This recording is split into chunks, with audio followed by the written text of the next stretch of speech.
morning, everyone. I'd just like to open the meeting at, better get the right time, 9:06. 9:06. The mayor's asked me to start. He's about 15 minutes late. Well, it's an apology for the mayor. Can I have a mover for the minutes? What minutes have we got? I haven't got them in front of me. Someone can move. What's the first meetings we got, Kel? Minutes of the ordinary meeting on the 11th of August. Could I have a mover, please? Councillor Edwards. I'll move that the minutes of the ordinary meeting held on 11th of August 2021 be confirmed. Seconder, please. Councillor Ladbrook. Any opposition? All those in favour? 8-0.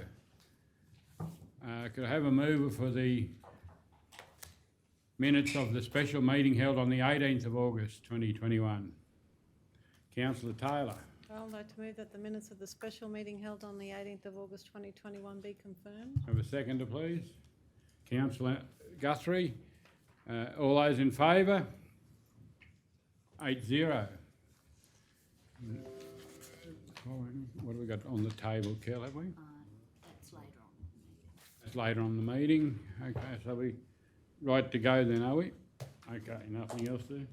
Okay, 11.1, community feedback. Community feedback for a Surat water tower mural. I have a mover, please. Councillor Hancock. I move that Council 1 receive and note the officer's report as presented. Seconder, please. Actually, I don't need that one, just I move that Council receive and note the officer's report as presented. Any seconder, please? Councillor Guthrie. Could I ask a question? Yes. For Ed, is that okay? Certainly, Through you. Councillor Taylor. Manager Ed, I have read the report, but where do we go from here with this then? Well, so we really need to consider a design of the mural. So it would be, I guess, a discussion with the leaders up at Yuleba, maybe the Yuleba Development Group. Sorry, this So- is Surat, I'm sorry. This is Surat, and we haven't. 11.1. and they're not And we're looking, not. not looking to going do forward it. with- We're just So is that just, noting it. is that just a closed book then? So this would conclude the matter, I would think. Councillor Guthrie. Can I just make a suggestion maybe to Councillor Hancock? In the alternative suggestion, there was 1 and 2, and number 2 was not progress with the concept of painting the mural. So maybe that would be something that you may like to think about. If not, the report's pretty clear. I think Just on page 8. well, we could, to help the officers out, I guess, and to get a, Through you, Chair. Yeah, go. I'm sorry, I've caught up. You're now. right. You're right. I've caught up now. So originally, when we went to the briefing, we had it in mind that we'd recommend that no further action be taken. This resolution was framed for council's decision. So it's noted, but it's entirely up to your discretion to make a resolution Yeah. now to That's either why I proceed was sort of further or. asking, where yeah. do we go from here? From memory, the general discussion too, and I was thinking correcting, was they prefer to spend the money on other areas of the town. Was that correct? yeah, that's Yeah. correct. And maybe we could do, I just think we receive and note the officer's report as presented, because I don't think we're closing it off forever. It's just that at this time, the community was prioritising other projects. So I just feel that I'm happy to just receive and note the officer's report as presented. The move is happy with that, so, okay. Okay, no, I'm going to, Okay. sorry. So I will. I'll Starting, do you that. just read it out again, please, and we'll, Yeah, the Council 1, receive and note the officer's report as presented. that's it. Second is happy with that? Oh, sorry. I was just waiting for Cal Ah. to catch up. And 2, not progress the concept of Okay. painting a mural on Surat Water Tower at this time. Are you saying that in case they change their mind? Well, just leave it open, Okay. you know, like we're not, this is my position, Yeah. not closing the concept forever, it's just at this time, the community's acknowledged that there's other priorities within the town. Okay. So, Did you want to say, noting other priorities? yeah, That there are other- can I? Yeah, at this time, noting The community's the feedback. community's feedback about other priorities at this time. regarding other priorities At the- at this time. Oh, yeah, Oh, we've I got don't want to that. say that Yeah, again, yeah. but regarding other priorities. Gosh, messy on the first one. Kel, Can I get Sure you're better? awake, that's all? there meant to be a word between communities regarding, no, Not progress. No, that's right. Painting a mural on the communities feedback. noting the community's feedback, yes, Yeah. regarding other priorities. So the mover and the second are happy with that? And that's why apostrophe S, Kel. For community. Okay. I move that Council 1 receive and note the officer's report as presented. 2, not progress with the concept of painting a mural on the water tower at this time, noting the community's feedback regarding other priorities. The second is happy with that. Any opposition to the motion? All those in favour? 8-0.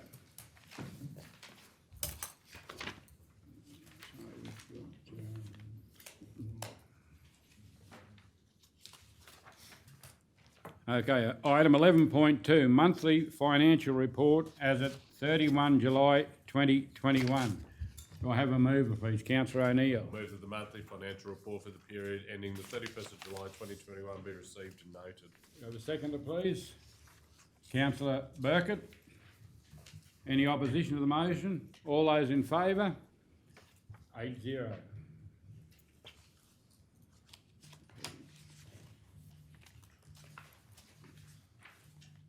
Item 12.1, register of pre-qualified suppliers of wet hire equipment, additional supplier. I would like to move that 1, council approve the addition of RK Fitting and Fabrication Proprietary Limited to the register of pre-qualified suppliers for the wet hire of equipment established in accordance with S232 of the Local Government Regulation 2012 under the following sub-panels: skid steer loader, truck rigid, haulage flat tops, drop decks. 2, pre-qualification for this business remains current till 30 November 2021. And 3, council authorise the Chief Executive Officer or delegate to enter into a deed of agreement with RK Fitting and Fabrication Proprietary Limited, formalising the terms and conditions detailed in the draft agreement. Have a seconder, please. Councillor Ladbroke. Any opposition to the motion? All those in favour? 8-0.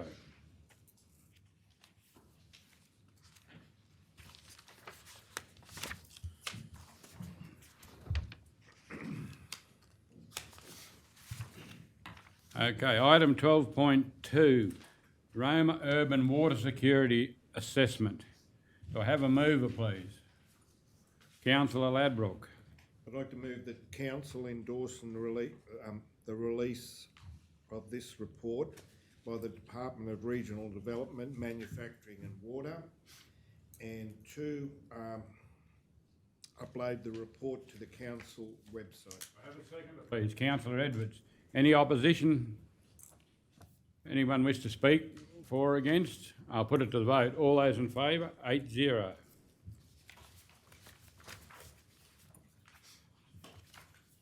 Item 12.3, Latemores Road, additional material required. Do I have a mover, please? Councillor Hancock. I move that Council 1 provide in principle support to undertake works on Latemores Road to improve the trafficability of the road during wet conditions. 2, continue to explore options of using material salvage from recent and planned council and state government road upgrade projects for use as gravel surfacing for the road. 3, be presented with an estimate as part of the Q1 budget review for consideration in the 2021-22 approved capital works. Have a seconder, please. Councillor Burkett. Any opposition to the motion? Anyone wish to speak for or against? All those in favour? 8-0. Item 12.4, proposed regional aggregate recovery initiative. Could I have a mover, please? Councillor Burkett. I'd like to move that Council 1 approve the regional aggregate recovery initiative to recover unused aggregates across the region on both state and local government controlled roads for reuse. 2, reallocate $60,000 from the existing budget allocation for the 2021-22 annual reseal program and assign funds to the regional aggregate recovery initiative. Have a seconder, please. Councillor Taylor. Any opposition to the motion? Any question from councillor Hancock? Go ahead. Through you, Chair, Deputy Director Cam, that $60,000 is not the whole budget for the resale, is it? Yeah, through you, Mr. Deputy Chair, that's the resale budget, the annual resale budget's in the order of 2.3 million. So 60,000 is just a small percentage of that to recover that aggregate. Any further questions for or against? All those in favour? 8-0. I've got a conflict. You've got a conflict, councillor Edwards. 12.5 Arthur Street signage reconfiguration. I'd like to declare an interest in item 12.5, description Arthur Street signage reconfiguration. Declaring Councillor Mark Edwards, person with the interest, related party, close associate, other relationship as Mark Edwards and Leichhardt Group. Particulars of interest. I'm an employee of the Leichhardt Group, which leases premises in McDowell Street, Roma. The premises are located close to the area mentioned, Arthur Street, and clients of the practice may park there, as do many other people. I believe that my interest is no greater than a significant proportion of other community members. Possibly not required to be cautious. I have claimed, possibly not required to be cautious. I have declared a conflict of interest. Type of conflict is declarable conflict of interest. Action is to remain, although I have a declarable conflict of interest, I do not believe a reasonable person could have a perception of bias. Therefore, I will choose to remain in the meeting. However, I will respect the decision of the meeting on whether I can remain and participate in the decision. Do I have a seconder, please? Well, no. No, sorry. Councillor Taylor. I'd like to move that it is in the public interest that councillor Edwards participates and votes in item agenda 12.5 because a reasonable person would trust that the final decision was made in the public interest. Councillor Guthrie seconded that. Any opposition to the motion? All those in favour? 7-0. Okay. Item 12.5, Arthur Street signage reconfiguration. Councillor Taylor. I'd like to move that Council 1 approve the installation of additional reverse angle parking signage adjacent to 57 to 61 Arthur Street, Roma, to help improve parking discipline at this location. 2, reconfigure the no stopping and bus zone area opposite 57 to 61 Arthur Street, Roma, to allow for an additional 3 to 4 reverse angle parks at this location. And 3, be presented with a subsequent report on potential options for improving caravan parking opportunities within the Roma CBD. Have a seconder, please. Councillor O'Neill. Any opposition to the motion? Anyone wish to speak? Councillor O'Neill. Thanks very much, Acting Chair. I've met with the CWA representatives a couple of times now about this matter, and I think this will go a long way to supporting this community group by addressing the issues around car parking.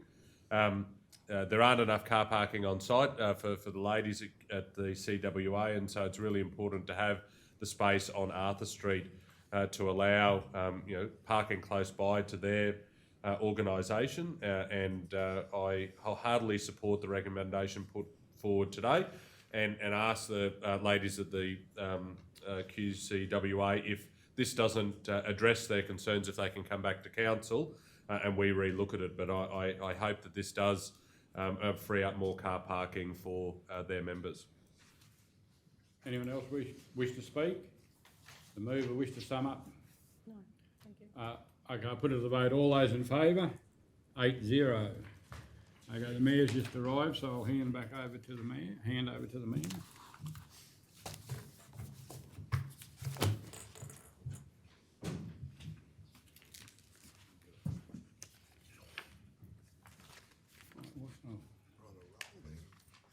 Nice to see you. Mitchell. Good morning, everyone.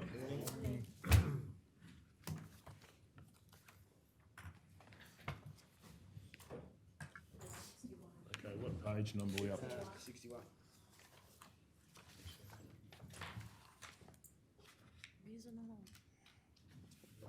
We voted, to be honest, got through.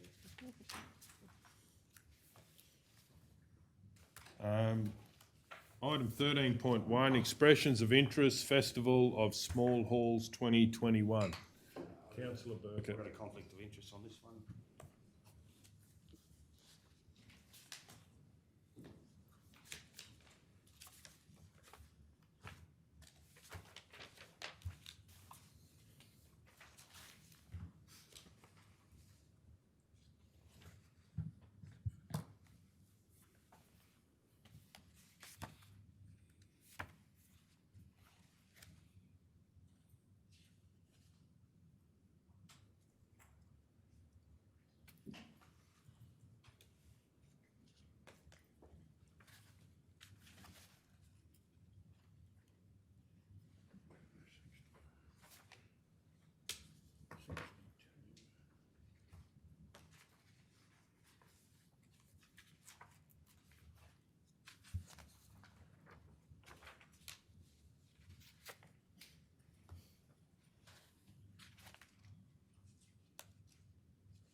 Oh, I thought you had it all. I sent it in the other day. I'll just have a...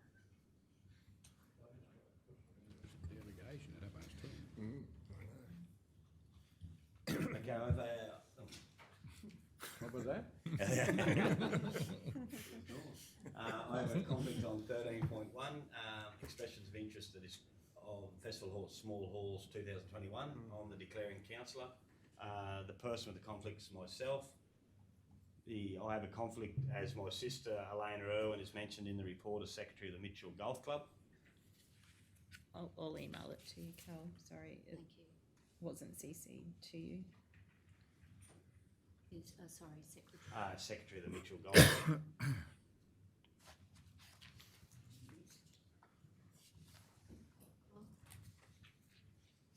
And I also have another one as bus hire as mentioned in the report.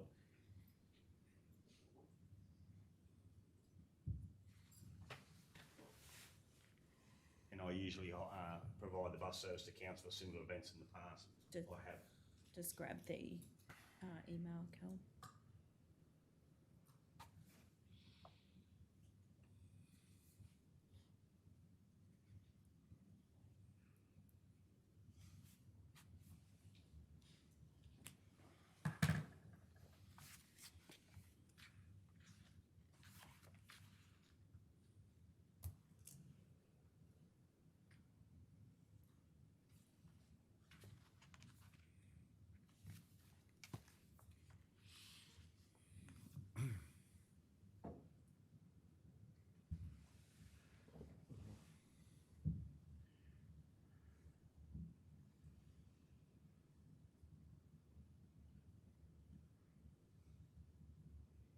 Type of conflicts are declarable conflict of interest, and the action I'll take is leave the room while the matter is discussed and voted on.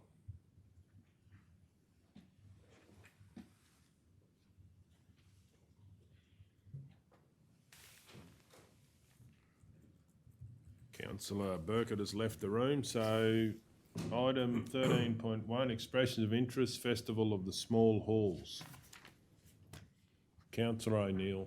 I move the council approve the application of the Muckadilla Community Association to the council supports funding a bus to and from the Festival of Small Halls in Muckadilla from both Roma and Mitchell.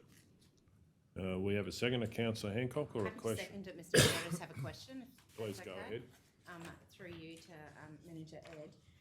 Just with the funding of the buses, I'm just wondering what Yeah, bucket that's coming out of, because the other is out of RODF, but... Local Development Offset Materials and Services. So the bus from Muckadilla to Mitchell to Muckadilla and return, they're 25-seater buses, $250. And from Roma to Muckadilla, 25-seater bus, $350. Sure, yeah, not coming out of the RODF bucket, the buses, yeah. I just wanted to clarify that, if that's okay. Please go ahead, CEO. Sorry, Ed. You'd like a work order number? No. Just the first part of it was coming out of operational budget, did you say? So the second part, sorry, the first part is RADF, Yeah. and the second part's operational budget, local development officers, materials and services. Okay, yeah, so what we need to do, I noticed this in the minutes last time as well, that we need to transfer that so it's readily identified, the support that we're providing to community groups. So we can transfer the budget out of that because we record that as part of our annual report every year, and if it's embedded in operational budgets, we can't see that. So okay. So out of the LDO materials and services budget, is they into the sponsorship budget?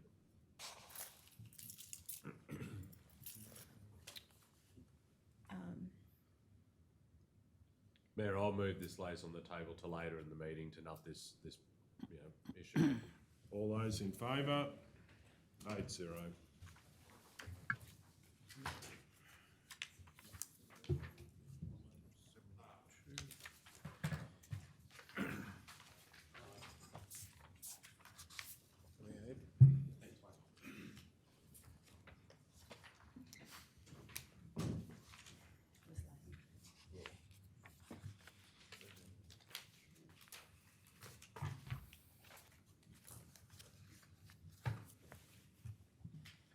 Okay, item 13.2, community feedback for a mural at Yuleba's booster facility. I'd like to move that council provide in-principle approval for a mural at Yuleba's booster facility on the fence line on the following conditions. The mural are appropriate for viewing by all ages and be considerate of cultural diversity of the community and its visitors. The murals must not obstruct or obscure any council signage. The next one would be the mural. This is a new one, Kel. The mural must incorporate community feedback about the history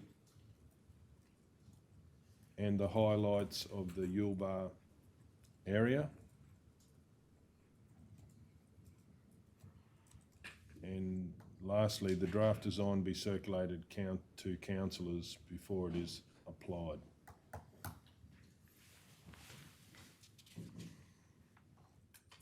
Do we have a seconder for that? Do you have a question, Councillor Hancock? Happy to second it, Mr. Mayor. I'm just wondering, I agree with all that. I'm just wondering that, are we going to show the community a design before we officially sign off on it? Like at the moment, they've just got ideas, but, I just wonder, so yes, the draft design be circulated to council, maybe from then, I guess the next step would put it out to community. Well, I just got a question. I think Councillor Guthrie, you had a little bit of involvement, or what do you think? I'm interested to just get your thoughts on. I went to the community feedback session, as did Ed and some of the other, I think it was Di Clayton from Surat. I believe that there was very strong commentary, but I'd also like to see that not just the Yuleba group, I think it needs to go to the Yuleba community. Because I think there was only a narrow number of people that were there expressing very strong viewpoints, which may not be representative of the whole community. Just before we go to Councillor McMullen, but the question I was actually asking is, when you're involved in the other, not this one, but another mural, did the community get to see it first, what they were roughly going to do? If you're talking about the Wallumbilla one, no. No, it was done So through. I'm just the wondering Wallumbilla Town technically Improvement whether we can do that or not. I suppose the councils are getting to see it, so. Mr Mayor, I can't see anything in the resolution where it says who's going to do the mural, who's going to do the design. It doesn't say whether the community are going to do a design or we're going to do a design. And that's the difference, Yeah. the Wallumbilla one was done through the Wallumbilla Yeah, Town that's what I Improvement mean. Group, so I they just were can't- approving it, whereas. It doesn't say, in my opinion, I can't read it. Can I just follow on from Councillor Hancock's comment too? There was no real division with the mural going on the side of the swimming pool because it was really just a very simple, it was a very non-controversial subject matter. But having gone to the Yuleba group, there were lots of ideas, and I would have to say there was a single approach. There were lots and lots of diverse and very strong viewpoints, and I would think that it would be better to go back to the community and get their feedback as well. Oh, Manager Ed might have something. Please go ahead. Through you, Mr Mayor, Guthrie is quite right, and Councillor McMullen's raised a good point.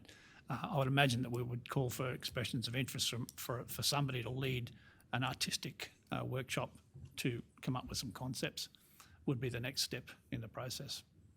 Right, so should Hasn't that been be in the considered. resolution? I think so. Councillor Hancock? Yeah, Mr Mayor, and I too have spoken to the community, and Councillor O'Neill and Councillor Taylor and myself when we did our out and abouts to the Yuleba town, and there is definitely different views, and that's why I actually raised this, the fact that I'm very nervous that we'd sign off on it without actually giving the community a look at a design. And when I read this report, I was actually even a bit confused about where to from here. I actually think that my personal opinion is that this is a council project, something we went to the community and we told them we'd do. And I think that we need to be saying in there that council is going to, in conjunction with community, council will put up a design based on community feedback. But actually the council's doing the project. Or maybe it should be a workshop, as was stated, where they ask all the community to come down and give their views, you know, where the artist comes up with a plan. That's right. Get it on a big paper and let them have a look at it. So maybe that's the way moving forward.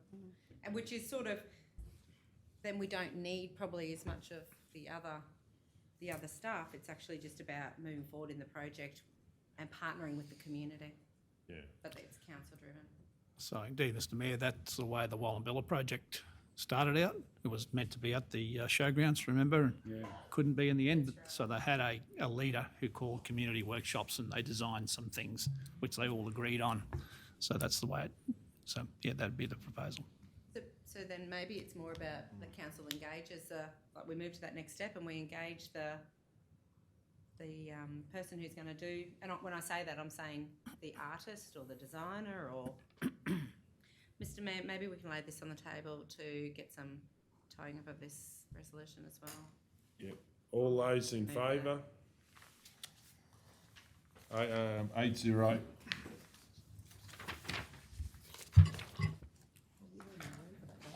That's right. It was 8-0.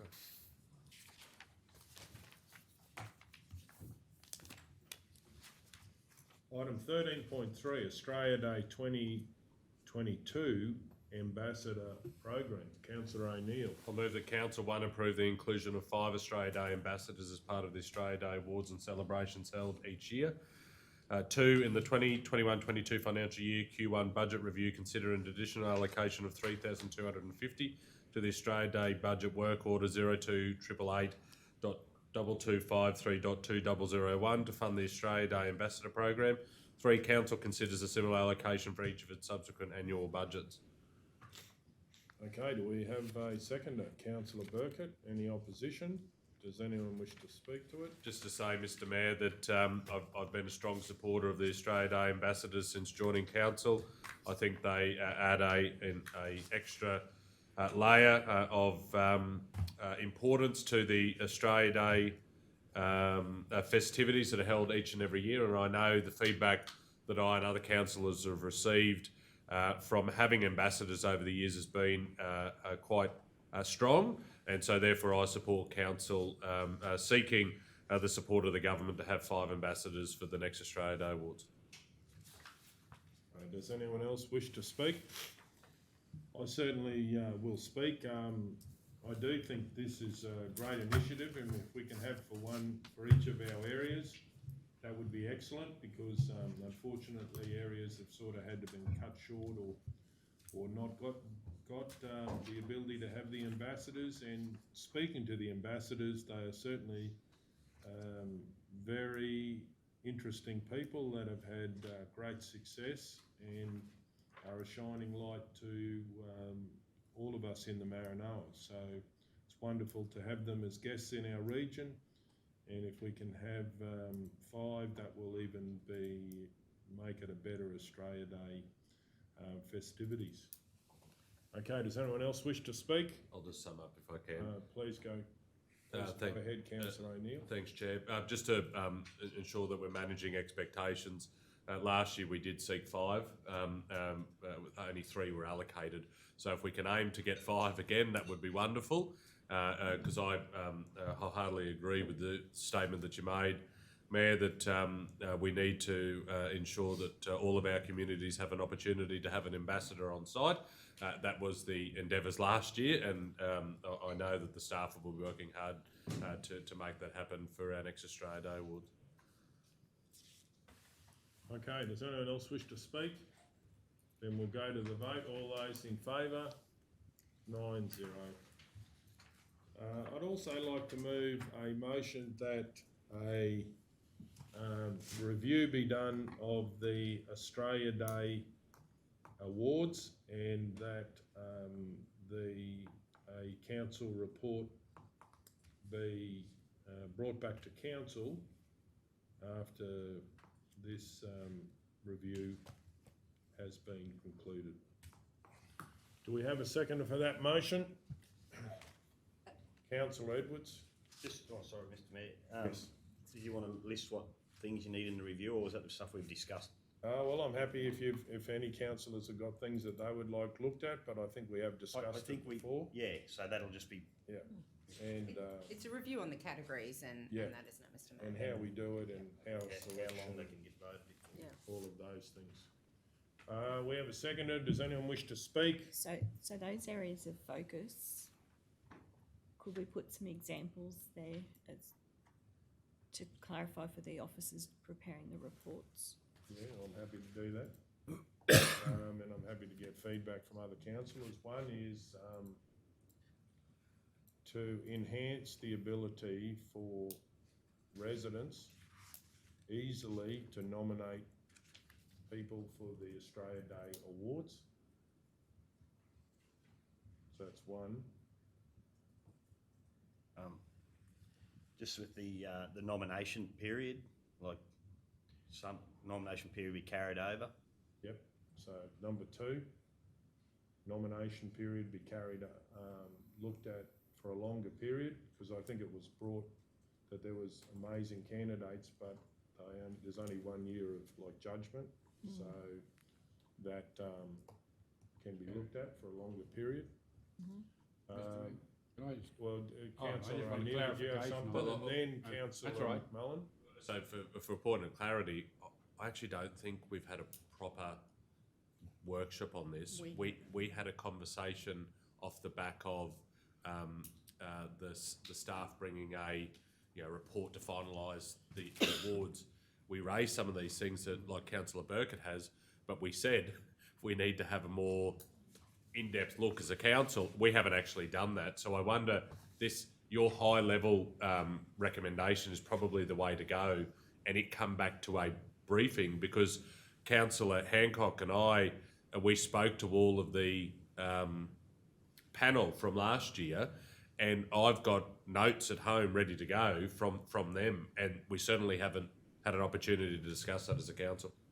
But I'm happy with that as well. We can make that as one point, but I do think we need to list it. Does anyone else have any others? Well, maybe there might be 2. Maybe I agree with Councillor O'Neill. That, Was there something about? yeah, we categories? correlate all that stuff at a briefing and then move forward, yeah. Councillor McMullen, did you have something? no, I was just looking for some confirmation that nomination, I won't bring them forward, but Oh, like if you have a red hot nomination panel 1 year and there potentially could be 3 that could win the Australian of the Year, so you couldn't appoint it, you couldn't but get they haven't changed in a year. Like a lot of these people are still doing the same thing, but carry over type. don't get Yeah, right, re-nominated yeah. for whatever reason, Okay, yeah. so they miss out. Reconsidered. Reconsidered, yeah. Yeah. Based on that nomination, so that Correct. they have to re-nominate. Yeah. They've already been nominated. Yeah. But I think that, it'd be really great to workshop this as a council and put all our ideas down. And I'm happy to add an extra point,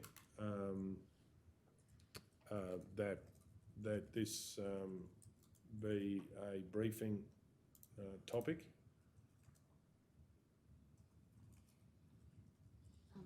Mr Mayor, Oh, yeah. what about that as a suggestion? That highlighted section? Yeah. Yeah, that's,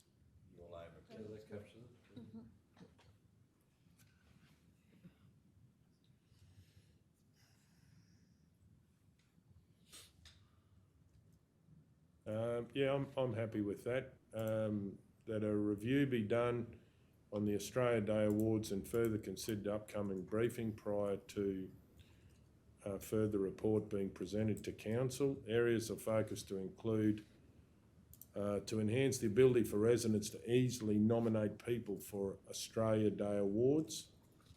And two, nomination be reviewed for a longer period. Reviewed, is that the word? Can or- I, it shouldn't be reviewed, it could be considered, Yeah, additional consideration of nominations, something like that, so you actually, But they've been nominations can be nominated. carried over Yeah. from previous years. Yeah, nominations can be carried over Subsequent years or something. or subsequent or years years. to be determined. Yeah. And then in brackets maybe put years to be determined, so that. Yeah, and this will just go into that as far as the briefing. Not set in concrete, yeah. I'll second that. It's already seconded. It's already seconded, But you can councillor vote. Edwards. But you can vote. Any opposition? Does anyone wish to speak to it? We're going to go to the vote. All those in favour? 9-0. Must be on the blurry side of my glasses.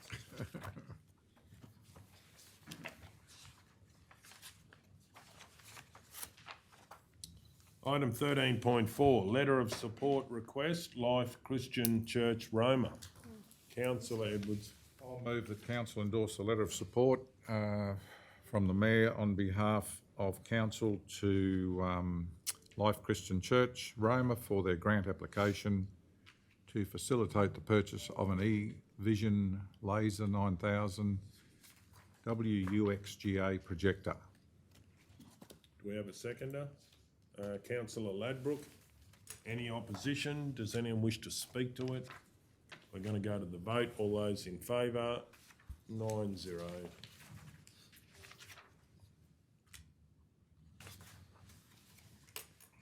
In-kind assistant request, Maranoa Diggers Race Club. Councillor Burkett. I'd like to move that Council 1 approve the request for in-kind assistance for the delivery and pickup of industrial bins, wheelie bins, tables, chairs, stage, polytros, removal of rubbish, water truck and driver, not removal of them, checking of toilets, lines and septic tanks prior to the event and display of race club banners on the banner poles in Mitchell's Main Street. 2, allocate the associated in-kind assistance cost to General Ledger 2887.2248.2001 in-kind assistance major budget.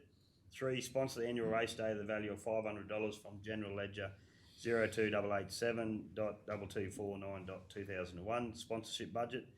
And 4, be acknowledged where possible in all forms of media and promotion relating to the event. Do we have a seconder? Councillor McMullen. Any opposition? Does anyone wish to speak? Yes, Mr Mayor, I just think this is a one of our great events on the calendar in the Mitchell district, and from where it came from, we had a few years off, and now it's probably stronger than ever, and it's a really good committee, and I hope it's well supported. Yeah. Does anyone else wish to speak? Please go ahead. Mr Mayor, I have some information for council just relating to budget. We're 2 months into the financial year. The in-kind assistance major budget, after this resolution is passed, is sub $17,000. So we're approaching 50% of our budget allocation for the year already. It's 2 months in. So we're tracking this very strongly, and every time I bring a report to you, I'll bring a report that shows you what the budget position is. Right, thank you. Yeah, I'll speak to the motion. Certainly like to congratulate Maranoa Diggers Race Club and all the committee for all of the works, and we look forward to them having a great race day And we hope that COVID is kind and stays away. But it's fantastic to get all the communities together and certainly fully support this assistance and the in-kind assistance. Okay, does anyone else wish to speak? We'll go to the vote. All those in favour? 9-0. Kelly, you got the next one for me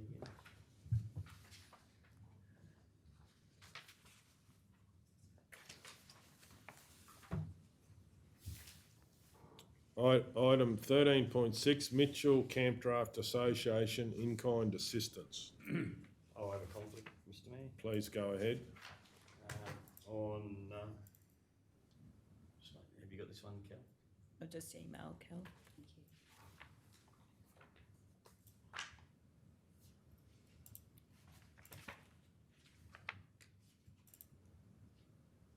Item number 13.6.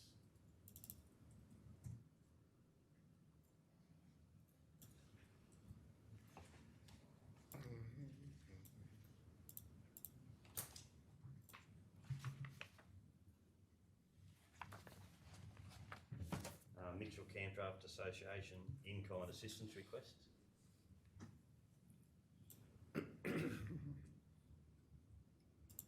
Declaring council as myself.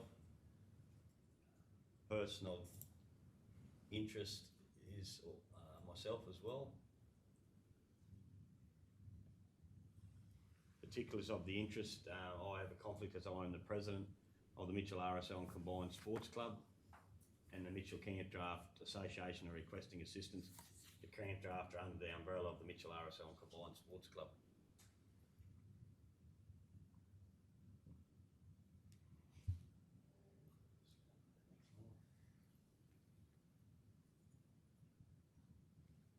Yeah, the action is either declarable or conflict of interest, and I'll deal with that. I'll leave the room while the matter is discussed and voted on. All good, Kel? Thank you.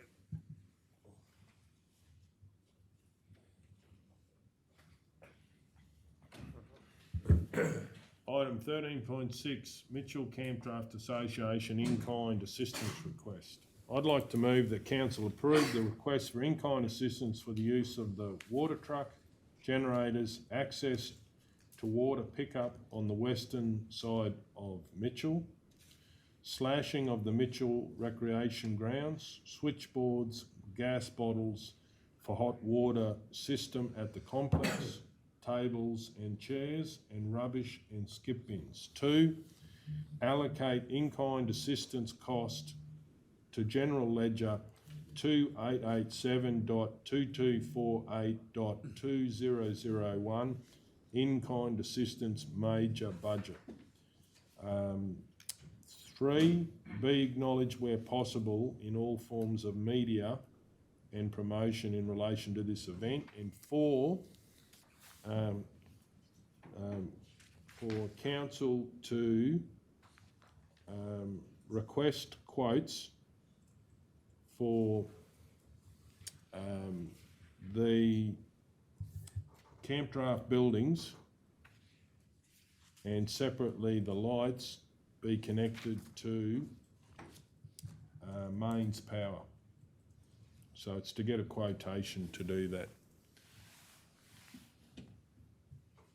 Sorry, Mr Mayor, I don't understand what that means. Okay, so basically the quote would come back. At the moment, the lights and the canteen, which they have had many problems with, are on generators. And this would be about getting, council getting a quote about connecting them up to mains power, which is at the rest of the facility. So it's just to get a quote. So all of the other things are happening for this year, obviously, but it's actually instructing that we will get a quote on seeing what it costs to get mains power for their buildings. Can I make a suggestion, Mr Mayor? Yeah, sure. Just request quotes for the supply of mains power to the camp draft buildings and Yep, that's good. associated lights or lighting for the arena lighting, maybe the arena Yeah, lighting. that's it. That makes more Arena sense. lighting. Camp draft buildings and arena. So what it'll be is we'll get a quote for the building, like the canteen, and or so we'll just see what separately it costs and together it costs, in case we have to do it in a couple of stages.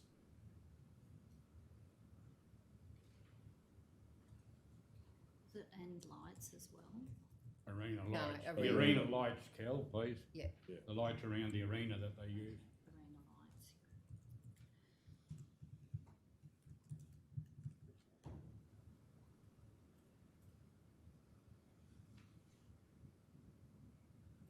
Do you think you need to put in, I didn't say individually, but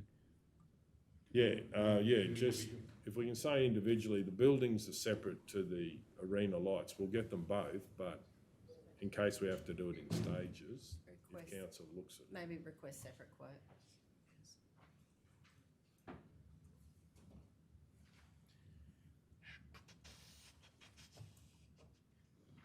For both the associated campcraft buildings and arena lights. Just a question, Mr Mayor. Please go ahead. Just wondering, with the building, could that be run on solar?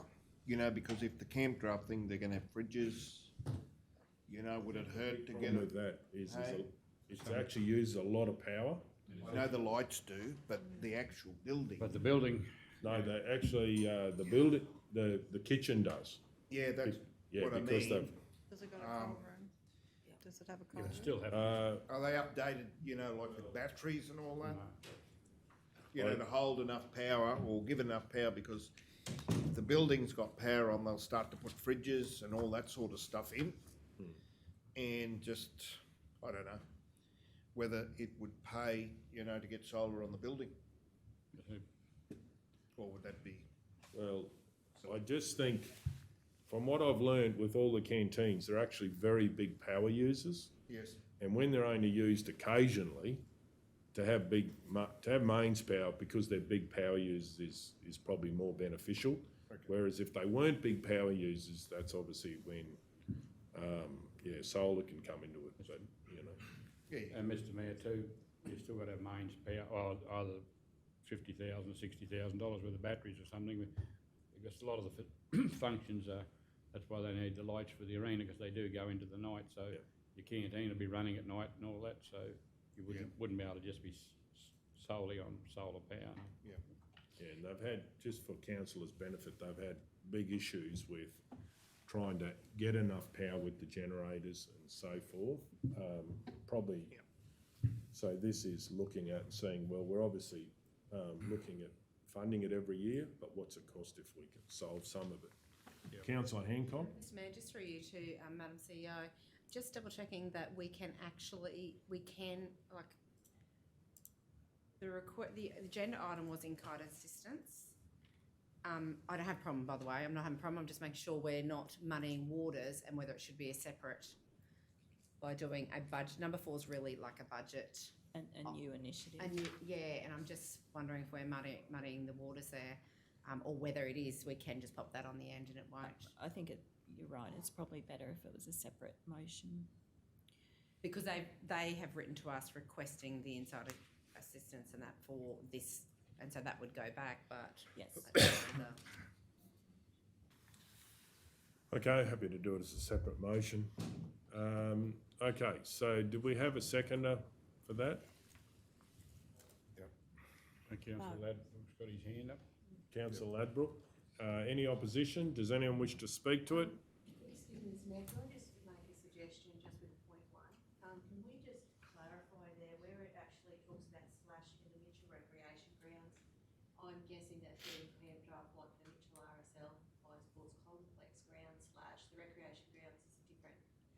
I actually wondered that. complex. Yeah. It might be confusing for staff, but I've adjusted. Righto. And do the wrong grounds.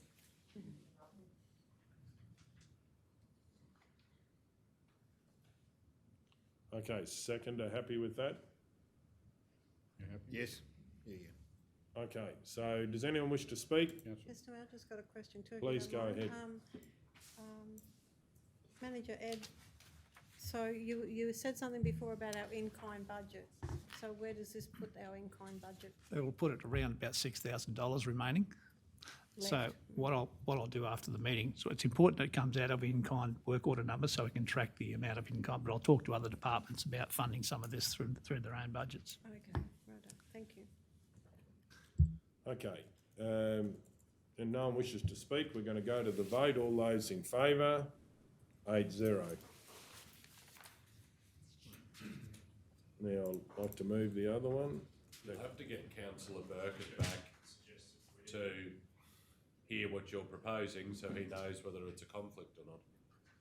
Righto, let's do that.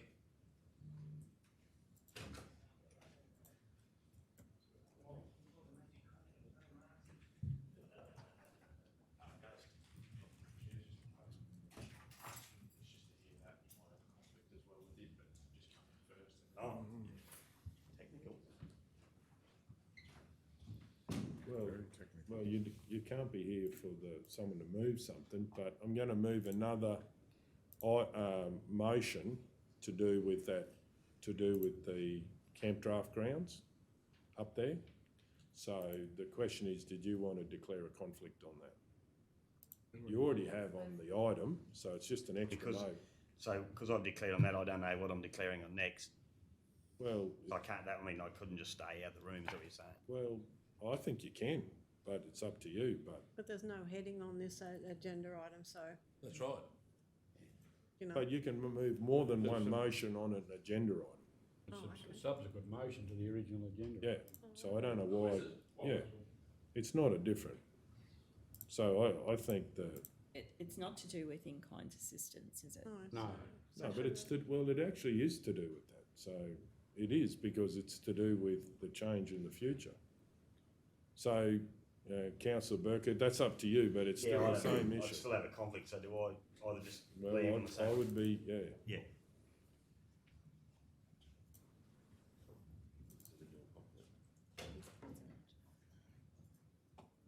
Oh, that's okay. I would like to move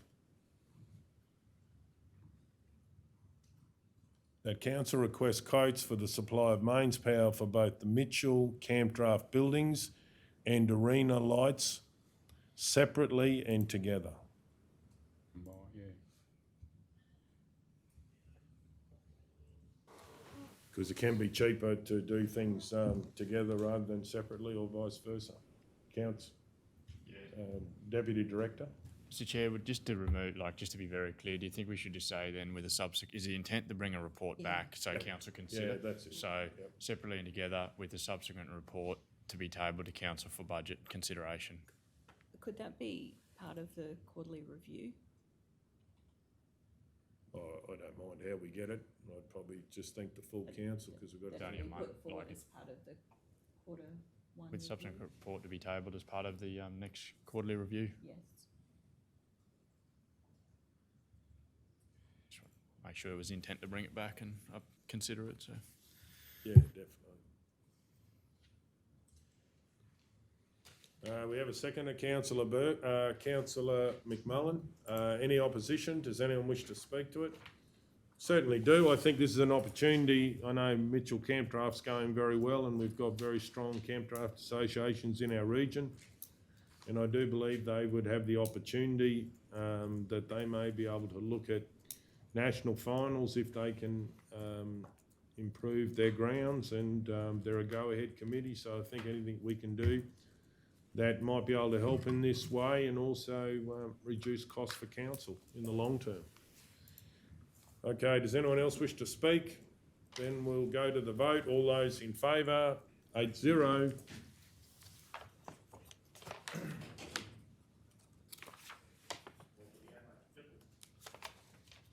A conflict in the next agenda item, Mr. Mayor. Righto. Running a bit late today, George. You're running a bit late today. Only one, too. Except for the day. I haven't had three, I think so. Page 111. Thank you. Item 13.7, Bassett Park Oval seating. Councillor Ladbrook. Agenda item 13.7.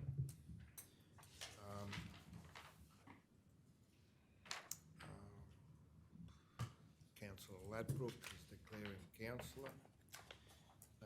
Is this one that you've sent through as well, councillor Ladbroke? Yes, or- Sunday, I think I Yeah, sent it. just bear with me, Cal, sorry. Councillors, it would be helpful if you just CC Cal as well Okay, at right. the same time that you do it. Okay, Just Yep. saves me administering Okay. that. yep. Won't be a moment.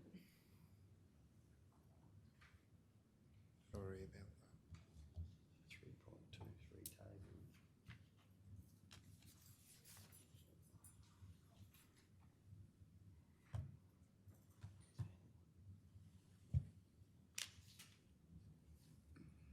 Should be able to get it. Yeah. It's the Bassett Park one, yeah.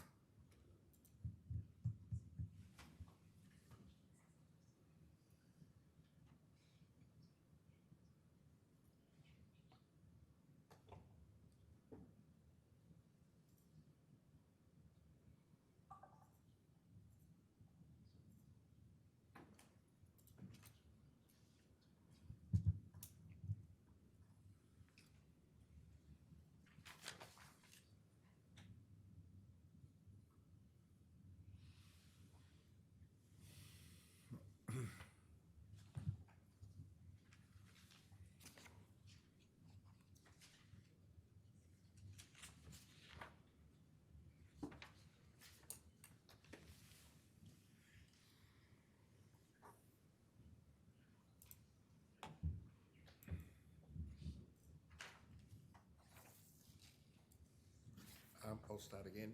I have a conflict with item number 13.7. The description is Bassett Park seating. Councillor Ladbroke is declaring councillor. The person of interest in related party is myself and my wife Alana.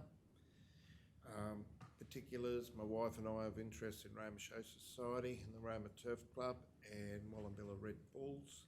The type of conflict is a declarable conflict of interest, and I'll be dealing with the matter by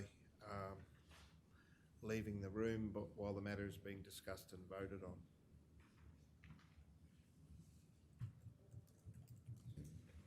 Okay, thank you, councillor Ladbroke.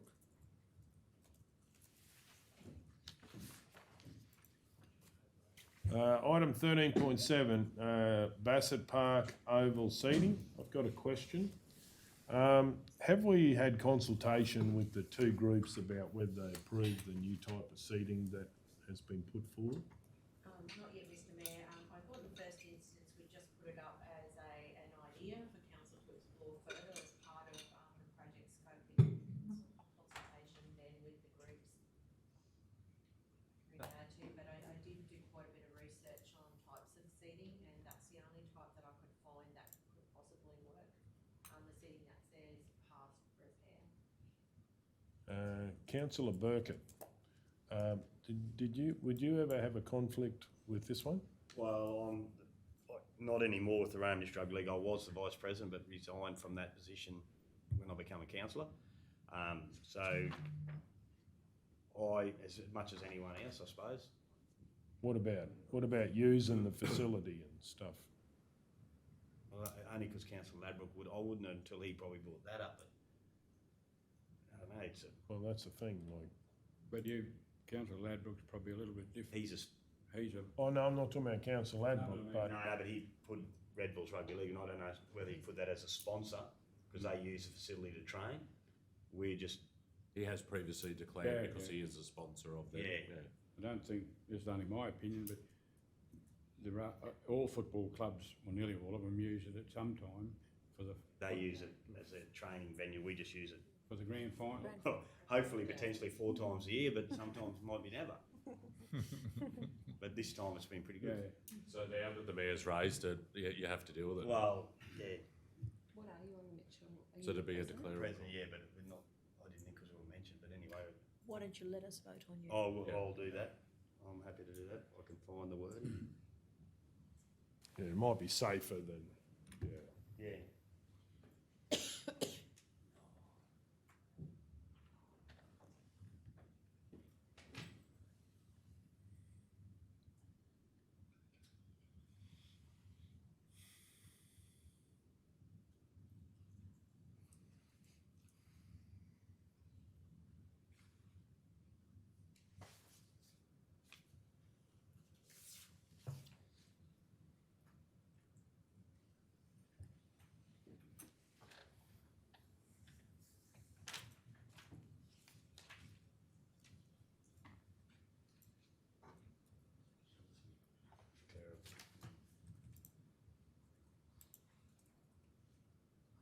opening and stuff.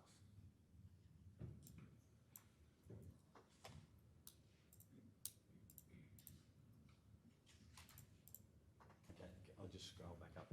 Can't remember my name.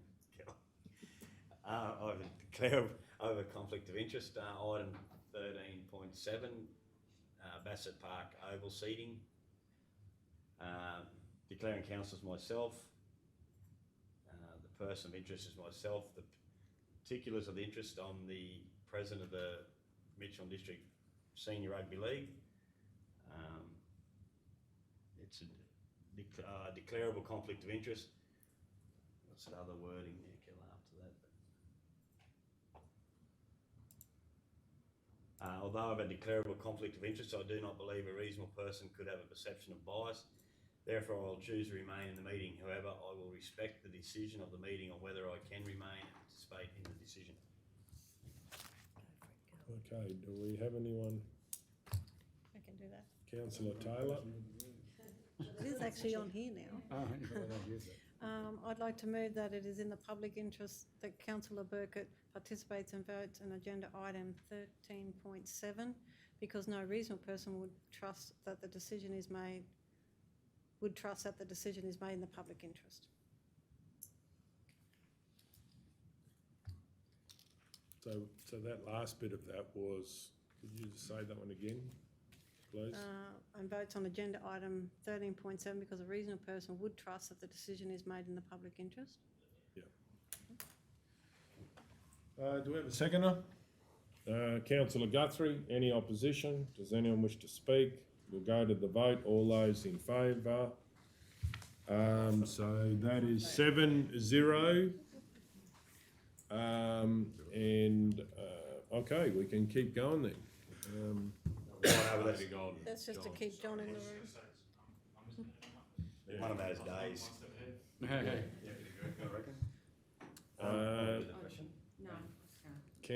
I just got a question. Yep, Just please. an answer actually to the seating thing. Having listened to a lot of people, especially the last couple of weeks, this with the seating, it's been an ongoing thing for a number of years, and I did say that it's potentially going to be looked at in the future, and describe the seating that potentially, and they were all pretty happy with that. I know some people talked about cattle rail, but that might be probably more expensive than this. So I think everyone will be really happy if this gets done. So, I've got a question. To me, that showground seating was pretty historic, and if we were private people, we may look at repairing it, not just replacing it.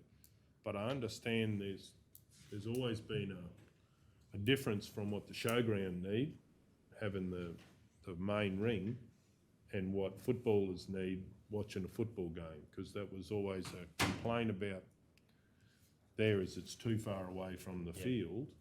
The question is, should there be portable seating that's put out for football games as a separate issue, what ringside needs improvement? Yep. Mr Mayor, that is something we can look at. That hasn't been raised with me before, but that's something we can definitely look at if it's better off being a portable type seating rather than That has also been brought up a lot.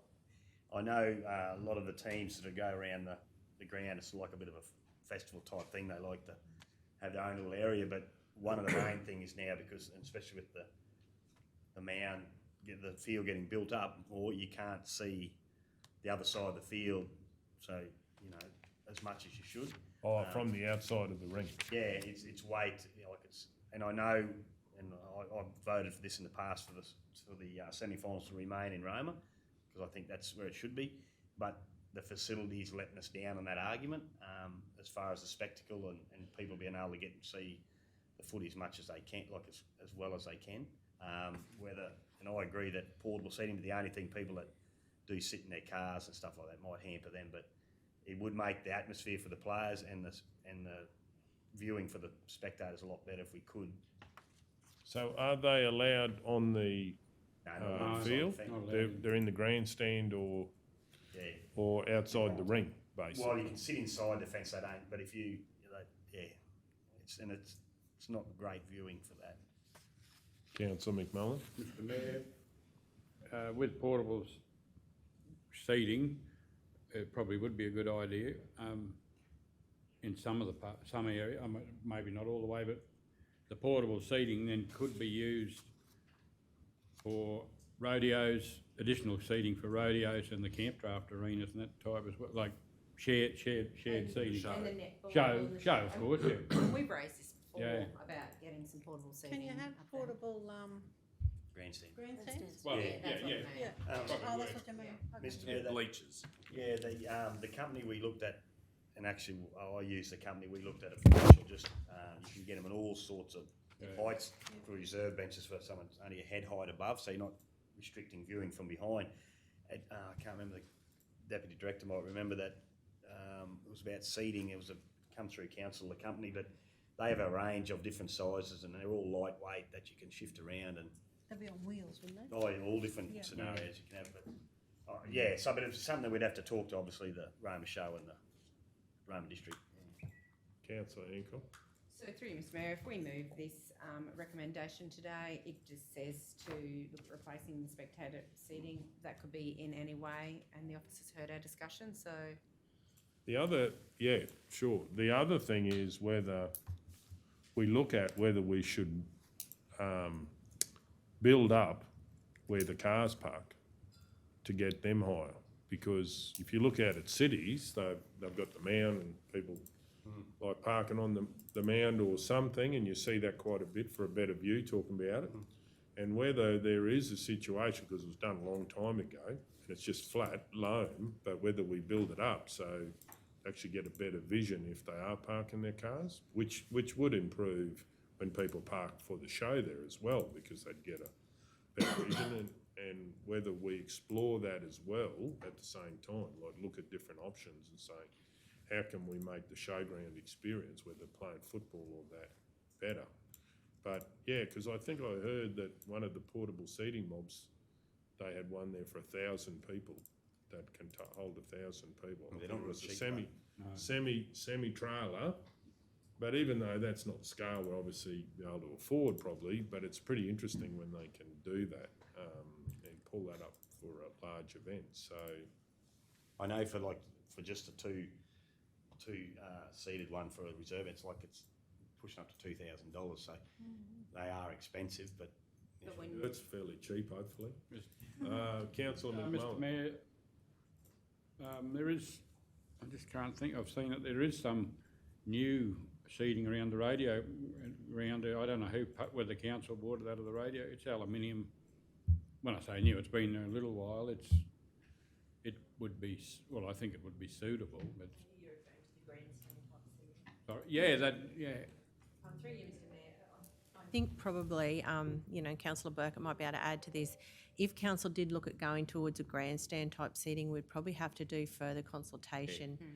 Because over time, and it's been there as long as I can remember when I started probably going to footy back in the late 70s, there's certain areas, Mitchell all sits together, St George sits together, and I think that people probably quite enjoy that feeling of club, and if council did look at putting towards new grandstand type seating where people were more sitting together, I think that might be something that you'd want to do further consultation on. I think, and after you said the raising, that would be like a fix that could be done that would probably suit to start with. The only other thing is if it was portable fencing that you could bring the fencing in so people could get closer. Because I'm not sure, I've never been to watch the Roma, the show ring, and how much they use, but if it's just a temporary thing because it gets used once a year, like that could make a difference too, but without going into the grandstand stage. They use the whole ring for the show, so the grandstand works fine. Sorry. You if we did the grandstand, have to be, I'm just thinking, getting closer, full stop, like if we can come in 10 or 15, there's a lot of room there. You could put the grandstand in there. Yeah, but that inside, cuts only for the footy though. No, Not that's what I'm getting at, yeah. So if you could move the fence in and out, cars could go closer or people could go closer. Come showtime, not so much. Biggest thing is if it affects the surface for the horses. Oh, and well, everything. the surface is pretty effective for the footballers, to be honest. Yeah, and it, Oh, yeah, and there would be a lot more to it as well because the sprinkler systems are near the existing fence. Yeah, So if that fence was moved, I think it would need an upgrade to the watering systems. It would become a lot bigger project. Yeah, Yeah. yeah, there's a lot of ways that we've just found out that might be a quicker fix at the moment, yeah. Anything's gonna be an improvement. But maybe we don't do a huge grandstand, maybe we do 4 smaller ones. that's what, That's what I mean, But yeah. the trouble is if- Separate the, Yeah, and separate them out. But the trouble is if you're gonna have the grandstand in a bit, the people that choose to stay out aren't gonna be able to see. you need to keep them all in the one line where they, well, I mean, my opinion, where it is now. It sounds like that gets a bit messy because it's grand final day and they're But big Mr. Mayor, days, aren't they? So I think like the grandstand on the eastern side, you're closer to the field than you are on the western side, up in the grandstand. Yeah, it's the best the place to main watch it in the grandstand on the western side. So It is a good spot. Yeah. But yeah, we can't move the western one because the racetrack's there, but it's that's where the some whole people- place wasn't ideally designed for football. That was It's too far away. but couldn't you put a temporary fence like closer, like, you know, the fence you've got, then put another one and then they can sit between the two? yeah. That's if you're allowed. Like that'd have to be a consultation with the league. Yeah. I don't think they They can want- just sit on the grass, I mean, you know, Yeah, but like. people But you still wandering- can't see People can't see wandering on the around in grass. the if inner you're sitting down circle is because not of the good. mound of the field. But if you've got people in the inner circle, they're just going to restrict the view of the people in the Yeah. cars. You know, they're going to be walking You got around. cranky old men that don't even want Unless a you ball put boy the- being in front of them. Unless you put the cars up. I think we'll have to have a consultation with. Well, I'd like to move that a project scope and costing to replace spectator seating, to replace or repair the spectator seating around the sporting oval, including the option of portable seating at Bassett Park.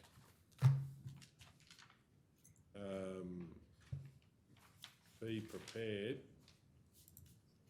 in conjunction with consultation with the affected parties.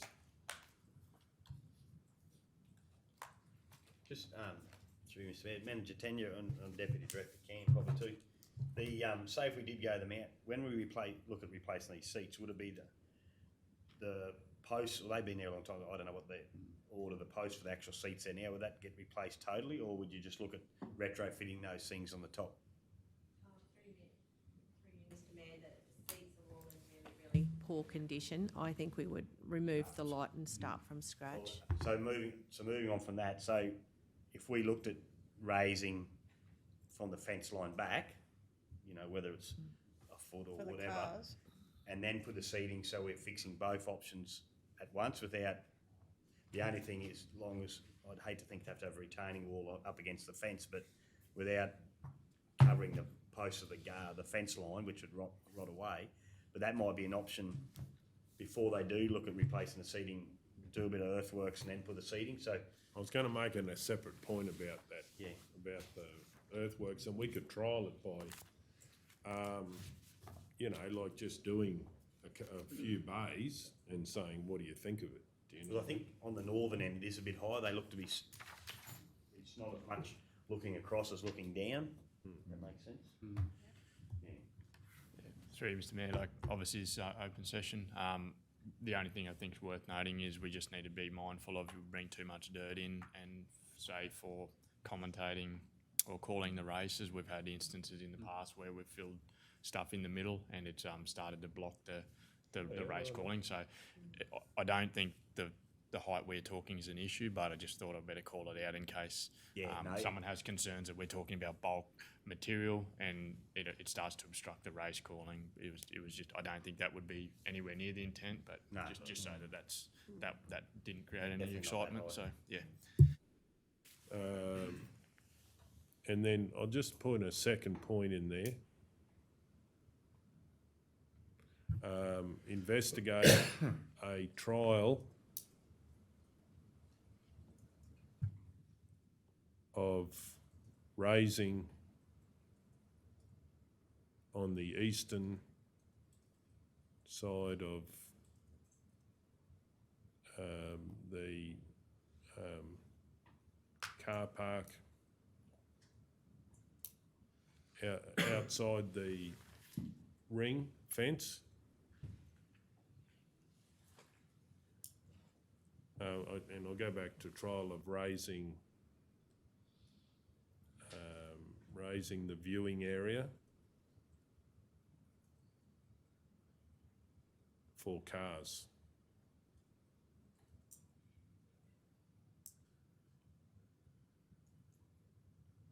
Mr Mayor, have you finished? Yeah, no, I've go got- ahead. Just had a little thought.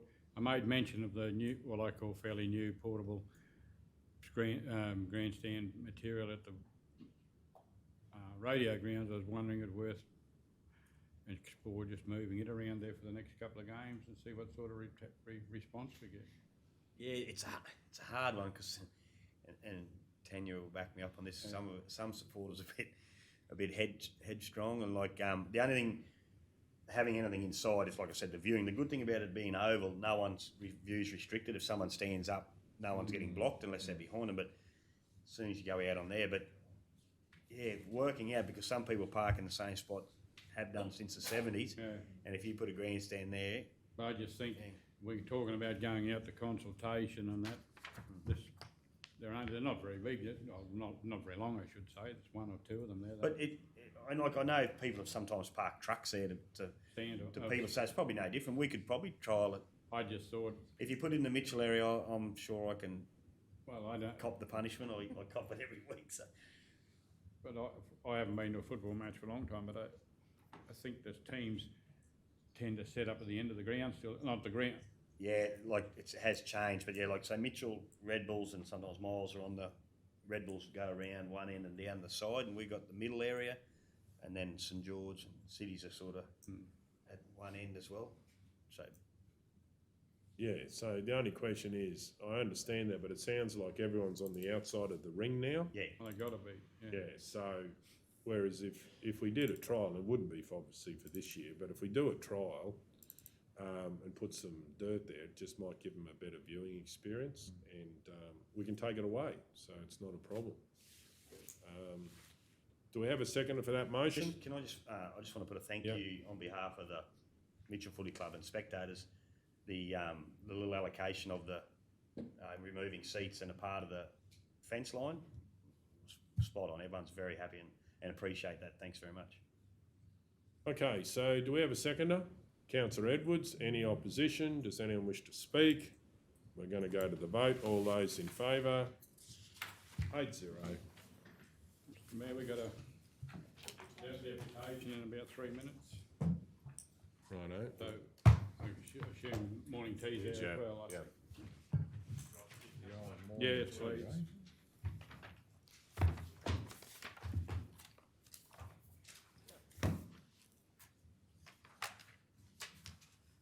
Oh, look, my photo's there now. Look at that. Are you adjourning? Well, let's have a look and see what the next one is. We've got 5 minutes, haven't we? So I might declare a conflict on the L1, start doing that.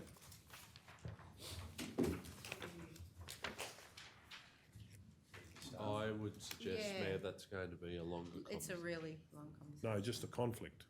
Just a conflict. I'm going to start doing the conflict. Oh. I've got a conflict.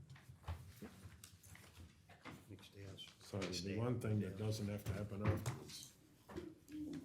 Ruben's been putting photos in the system somehow, so that goes to Teams. Come up now.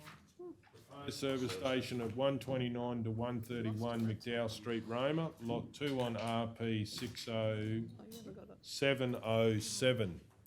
I'd like to declare a conflict. The declaring conflict is, it's items L1, Arthur Street, You too.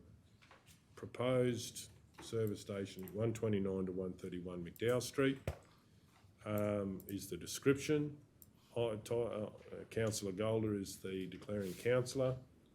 Person with the interest related party would be my mother, Carmen Golder. Particulars of the interest is my mother has a property across the road from the location referred to in the report.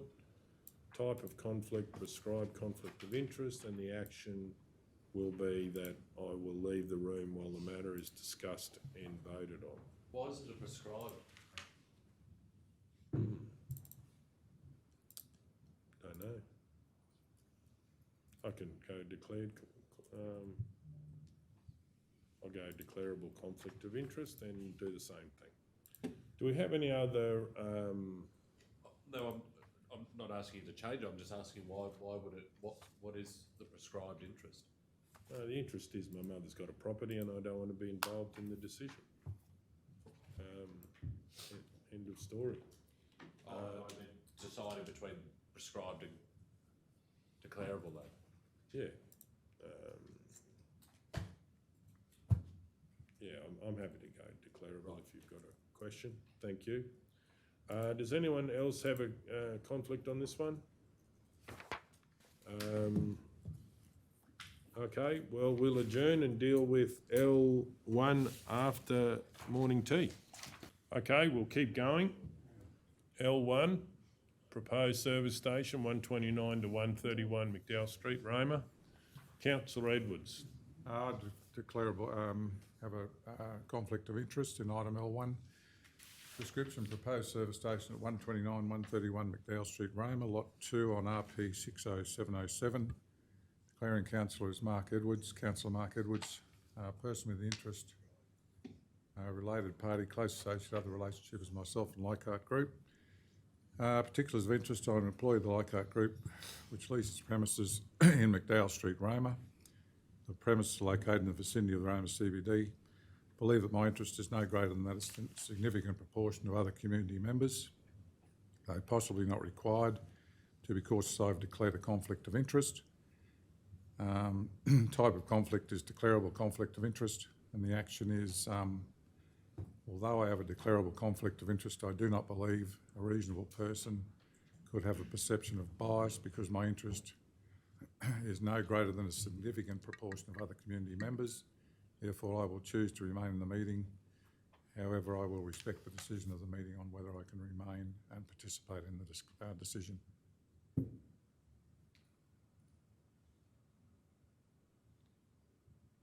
Okay, do we have anyone with some wording? Councillor Taylor. I'd like to move that is in the public interest that Councillor Edwards participates and votes on agenda item L1 because a reasonable person would trust that the decision is made in the public interest. We have a seconder, Councillor McMullen. Any opposition? Then we'll go to the vote. All those in favour? Yes. 7-0. Don't you vote? Well, I don't think I'll vote in this case. Okay. Because I've already got a conflict, so I don't think you vote if you've got a conflict. But I'm happy to be corrected if someone thinks differently. Okay. So we'll just adjourn for a minute. Okay, we'll just keep going, and I'll ask the Deputy Mayor to take over whilst I leave the room.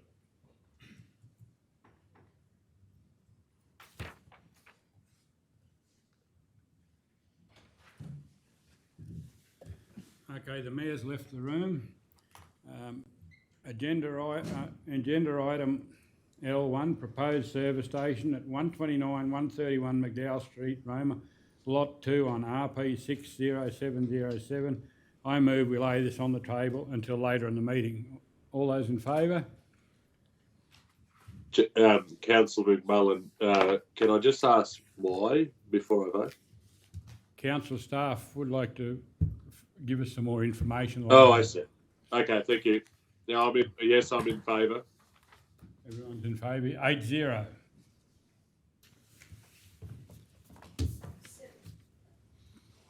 Oh, no, Mark's right. Yeah. Thanks, Kim. Only just. No, I forgot to allow him to stay.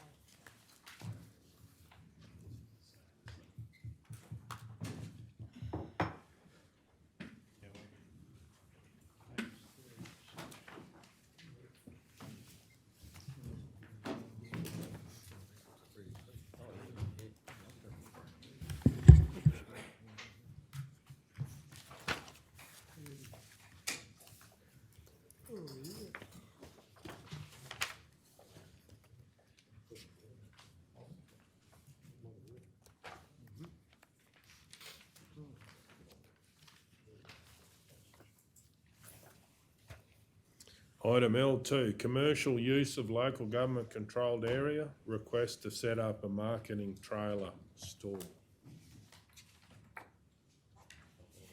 Councillor Burkett. I'd like to move the council approve the request to set up a commercial marketing trailer stall at Roma Sale Yards in accordance with the hire of Roma Sale Yards policy and the following conditions listed.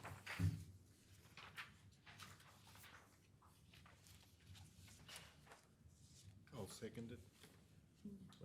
Councillor Ladbrook.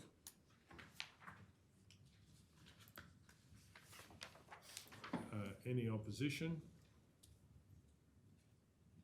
Does anyone wish to speak?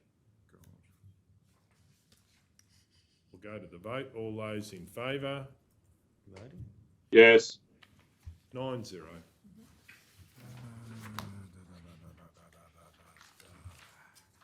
This is a complicated one too. Mayor, can I just request that the camera be turned on for the chambers, please? Do we know how to do that, or? It's a Sophie question, isn't it? Thank you. Okay, cool. Better well look, Cameron. Page 42. No comment. Thank you.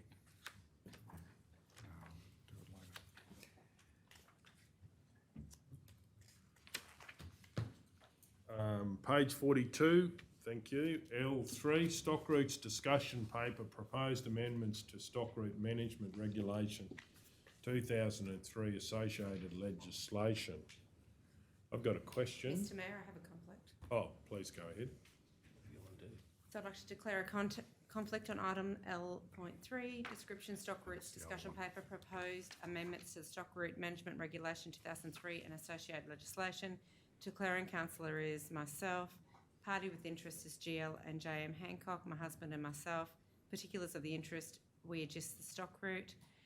Type of conflict, declarable conflict of interest. Action will leave the room while the matter is discussed and voted on. Maybe I should put we adjust a section of the stock route. We don't adjust the whole stock route. Did you have something to? I've got a declaration as well. I have a declaration as well. Oh, okay, sure. Okay, please go ahead.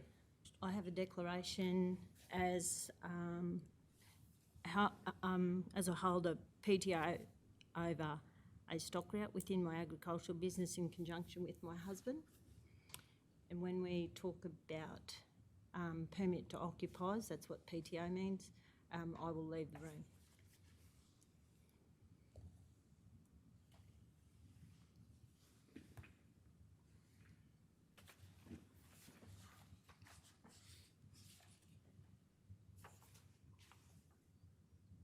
Okay, do we have any other declarations? On this one? Yep. L3, stock routes discussion paper. Okay, thank you, Councillor Hancock. And thank you. Righto, did you say you want to leave the room? No, when the subject comes up. When we speak about the permit to occupiers. Oh, the permit to occupiers. Okay. I've got a question.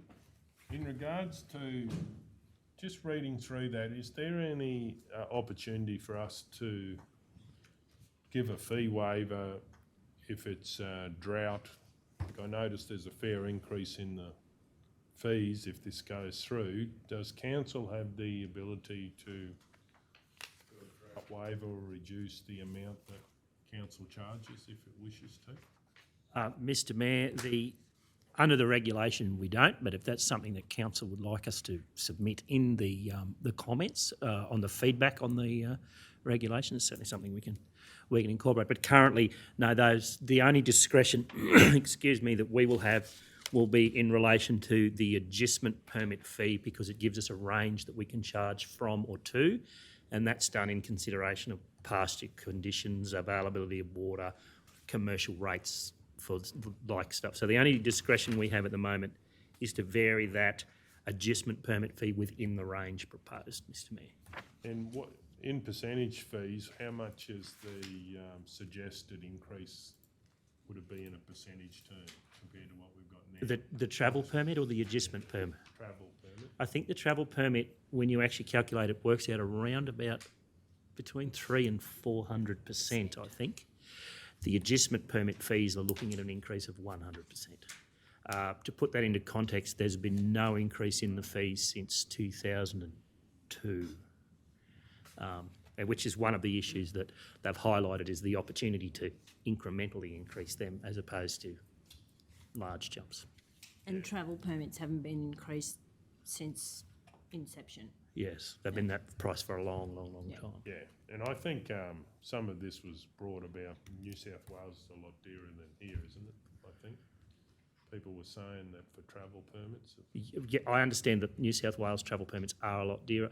I couldn't comment on how they relate, I'm sorry, to Yeah, no, Queensland. but that's what I mean. It meant that Queensland was better to come to because That's correct. because of that. Yeah, what I'd like to, do we have any other questions, councillors? If I could. Councillor Taylor. Managers, I just have one question. Could you explain to me the adjustment side of it? Like, I didn't know you could actually adjust on a stock route. So to access adjustment through you, Mr Mayor, if a landholder is in an emergency situation where they're adversely impacted by fire, flood or drought, or if we've identified there's far more extra feed than we need, we can allow someone to adjust a section of stock route for a short period of time whilst they basically can, work out what they're going to do next. So that's limited to 28 days that they can adjust that for. If there's still sufficient feed at the end of that period, we could issue for a subsequent 28 days. And then at the completion of that, they're excluded from holding another permit over that area for 3 months.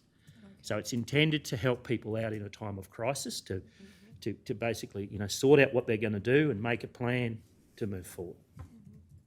So that's a case of they can stay at that one parcel of land for those days. They don't have to move on. That's correct, Yeah. yes.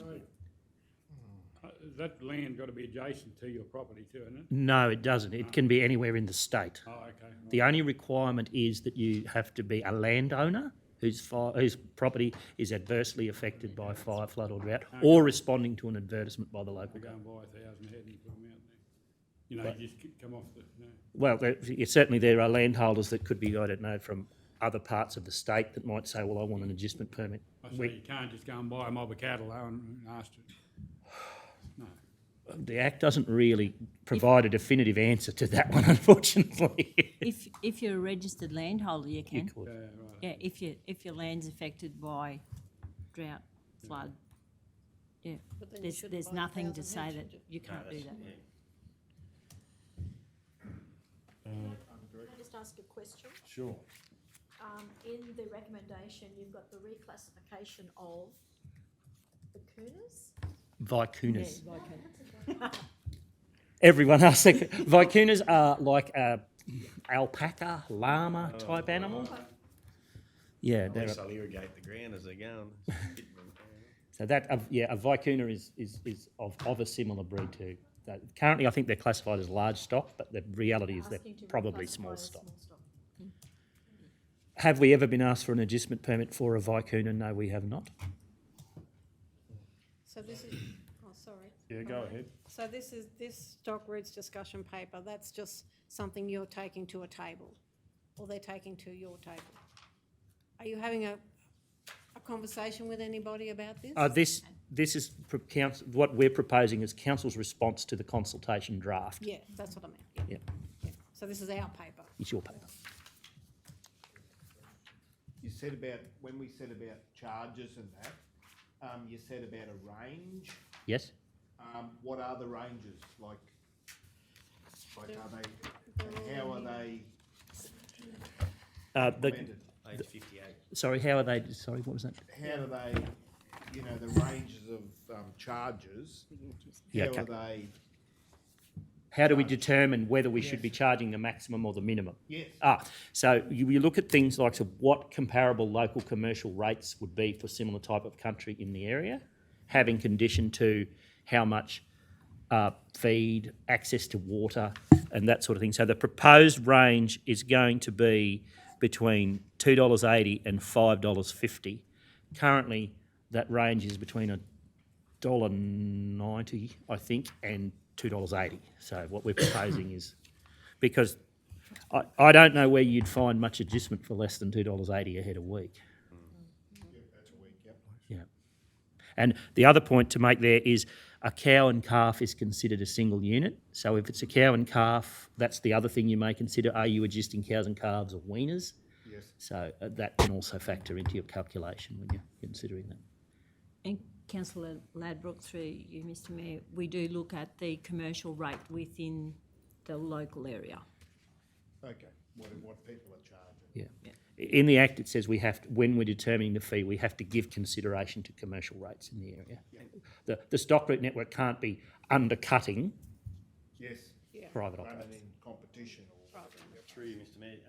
So that could be like comparing South Mitchell to North Mitchell for that rates with like different country altogether. So that could be varying rates for there as well.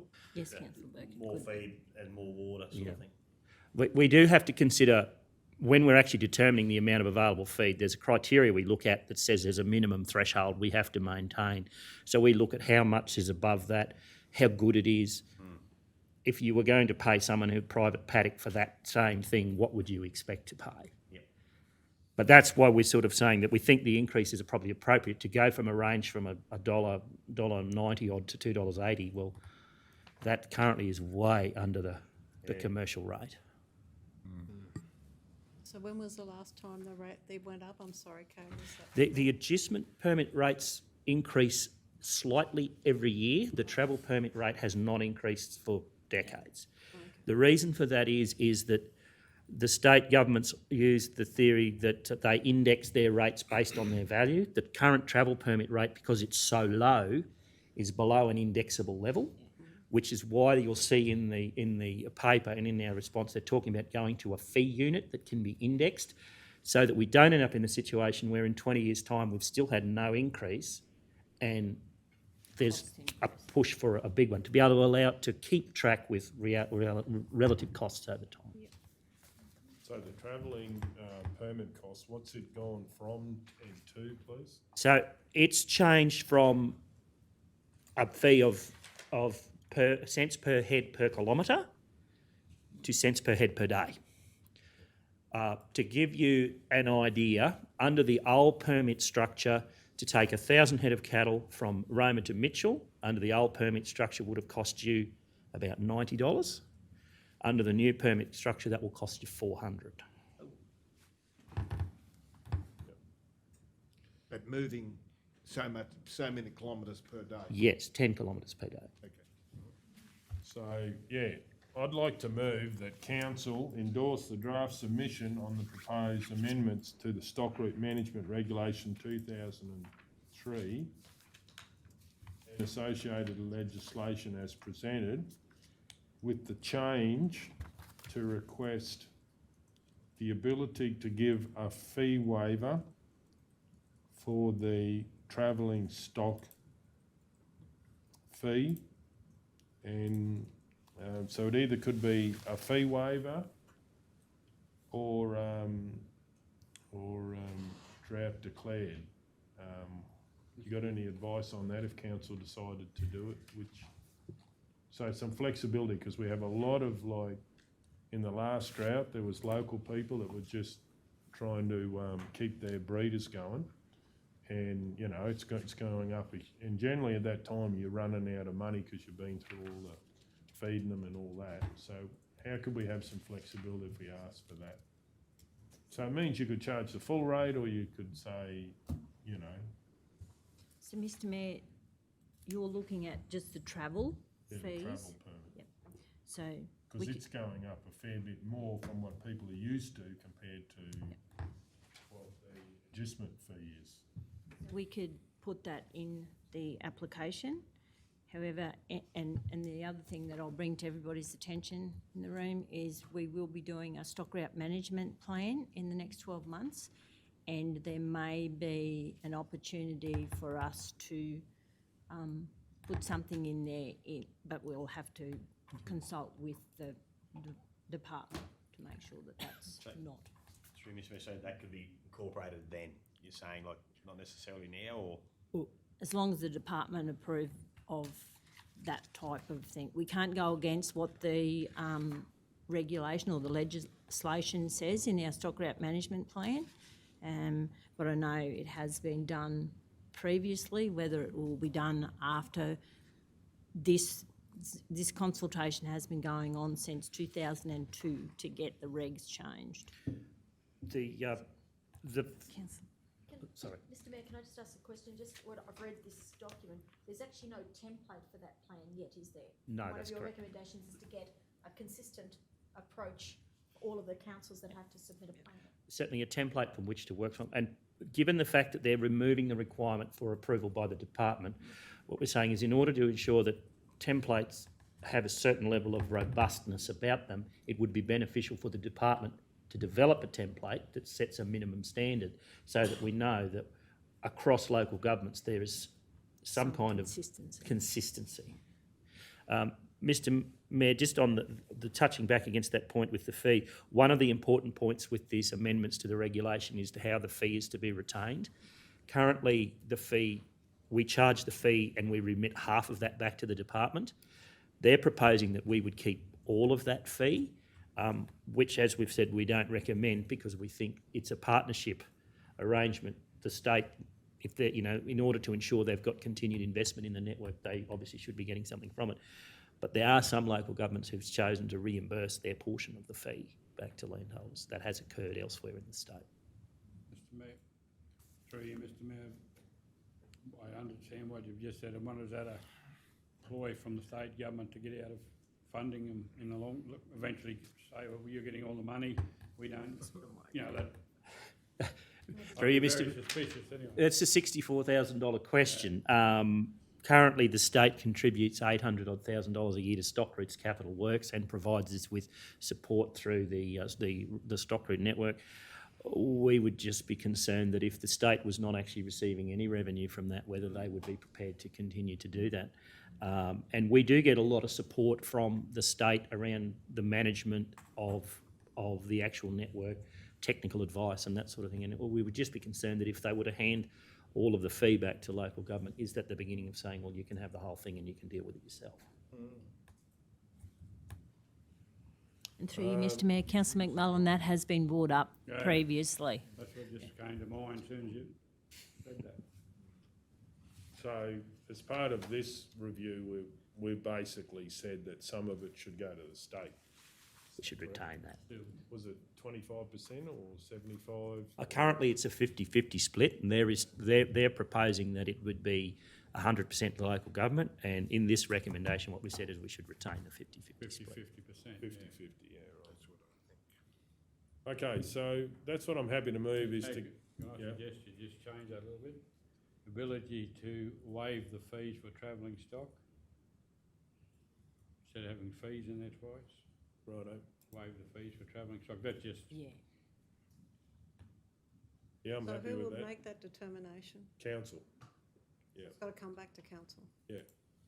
So the fee would be the fee, but if council decided, for instance, Well, the officers would have to come back. yeah, Wouldn't they? well, we might even make a policy on it or whatever, but this way we've got, otherwise we've basically got to charge 400% more than last time they were in a drought. And, unfortunately they're on the road, but anyway, we'll get into the debate. Do we have a seconder for that? Yeah. Councillor Edwards. Any opposition? Does anyone wish to speak to it? I'll speak to it. Certainly feel the pain of families that I know have spent many months on the road when all other options have been exhausted. I don't think anyone generally wants to go on the road if it's just families doing it, but sometimes you need to do what you need to do to keep your breeders going. And I do believe that we need to put forward the option to be able to do a fee waiver, or, which could just be a reduction, because we all know those times is when, people can be in tears because they just don't know how to pay the next bill. So I think the things we need to look at should be in there. Does anyone else wish to speak to it or against it? We're going to go to the vote. All those in favour? Yes. 8-0. Thank you. Thank you. Thank you. Thanks. Thank you. 22.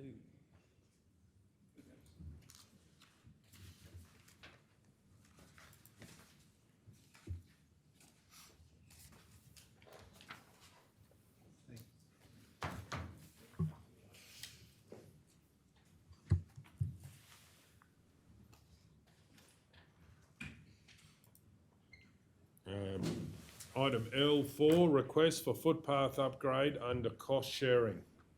I have a question, Mr Mayor. Please go ahead.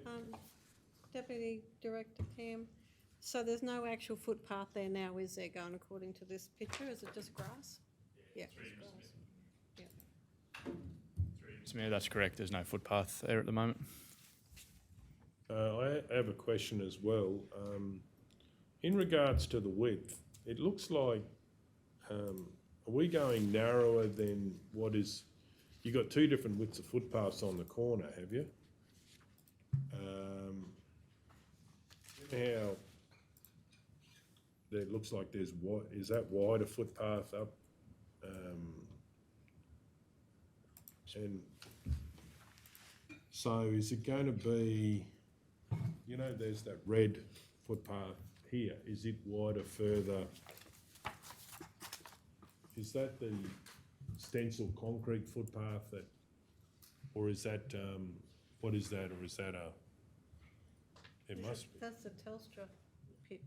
Mr Mayor, that's essentially a, you'd nearly call it like a forecourt in front of the Department of Transport building, where it's a little bit wider. The proposal was to probably, I'm just pulling it up here. So is that stencil concrete, or is that those pavers? I think it's pavers, in front of the main road. I'll just double check there on that one. I thought there's pavers along McDowell, and I think that's stencil concrete, but just want to make sure. Because sometimes we keep it in keeping, whereas this one we're going narrower than. That's outside the front of the building, yeah, where you go in, yeah. Yeah, this one's a bit thinner. Because in other ones, we've actually asked to keep it the same width. But I know when we get to the McDowell Street, it'll change then. Yeah, Mr Mayor, so in front of the Department of Transport building it is pavers. It's a different style of paver. It's more of a square brick paver. Not stencil concrete. Nah, not stencil concrete. And the one in front of, along McDowell Street, it's our standard, what they call dog and bone paver, that you generally see along the CBD with sort of that darker brown. So a hand-laid paver. Yeah. Okay, Councillor McMullen, did you please go ahead? Mr Mayor, I'll move that Council 1 note the request received and agree to enter into a 50% co-contribution footpath arrangement with the owner of Lot 2 on RP 4378. 2, authorise the Chief Executive Officer to sign the required documentation to enter into such agreement with the owner of Lot 2 on RP 4378.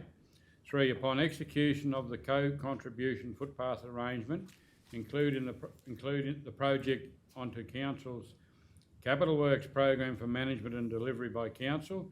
4, fund the 50% Council contribution under Council Upgrade of Footpath 50% contribution initiative.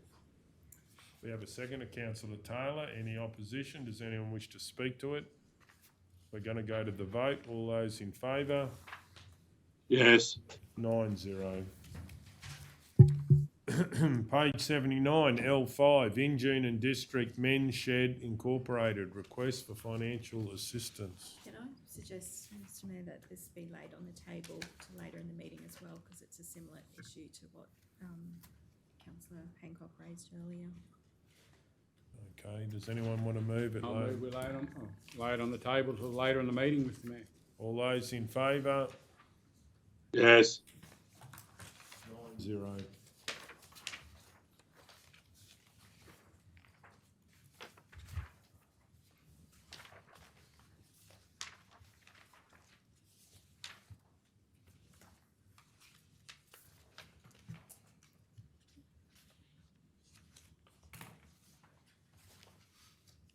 Okay, L6.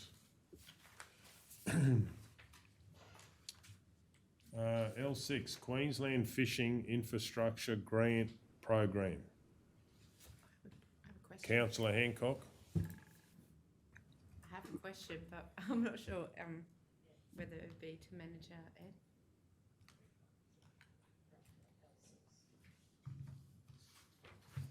Please go ahead. Sorry, Manager Ed, it's L6, the Queensland Fishing. I'm just wondering how much we're applying for. We don't know yet. Okay. So we don't know yet. We found out about this, was actually released last Tuesday, I think it was. So it's very rapid, tight time frame. But you can apply for up to $100,000. It's fully funded, there's no co-contribution. So we'll seek leave to do those numbers in the interim. I'm willing to move it. Well, I've got a question on this. I note in there it says that it's one of these where they'll look favourably if we put a co-contribution in. And the other question is, if that's the maximum, how much money is in the pool? And is that over the whole state? Because it might tell us a rough chance of whether we are going to get it if they've got to split it up. Do we know how much is in the funding bucket? I'd have to find out for you, Mr Mayor. Because it could be that if we do go for 100,000, it's the maximum, and that's a huge chunk out of the state budget. It might be that we go for a smaller amount, or we put a co-contribution in, because we might have a small chance of getting anything. Because if 100's a maximum, that means we've gone for the maximum. I do know that the officers have had a chat with the department to see if the project that we're proposing aligns with the guidelines, and it does. They've encouraged us to apply. I can't imagine that the cost will reach $100,000 based on the description. However, I can find out if you want. Yeah, maximum of 100, yeah. Mayor, I just, sorry if I can jump in. Please go ahead.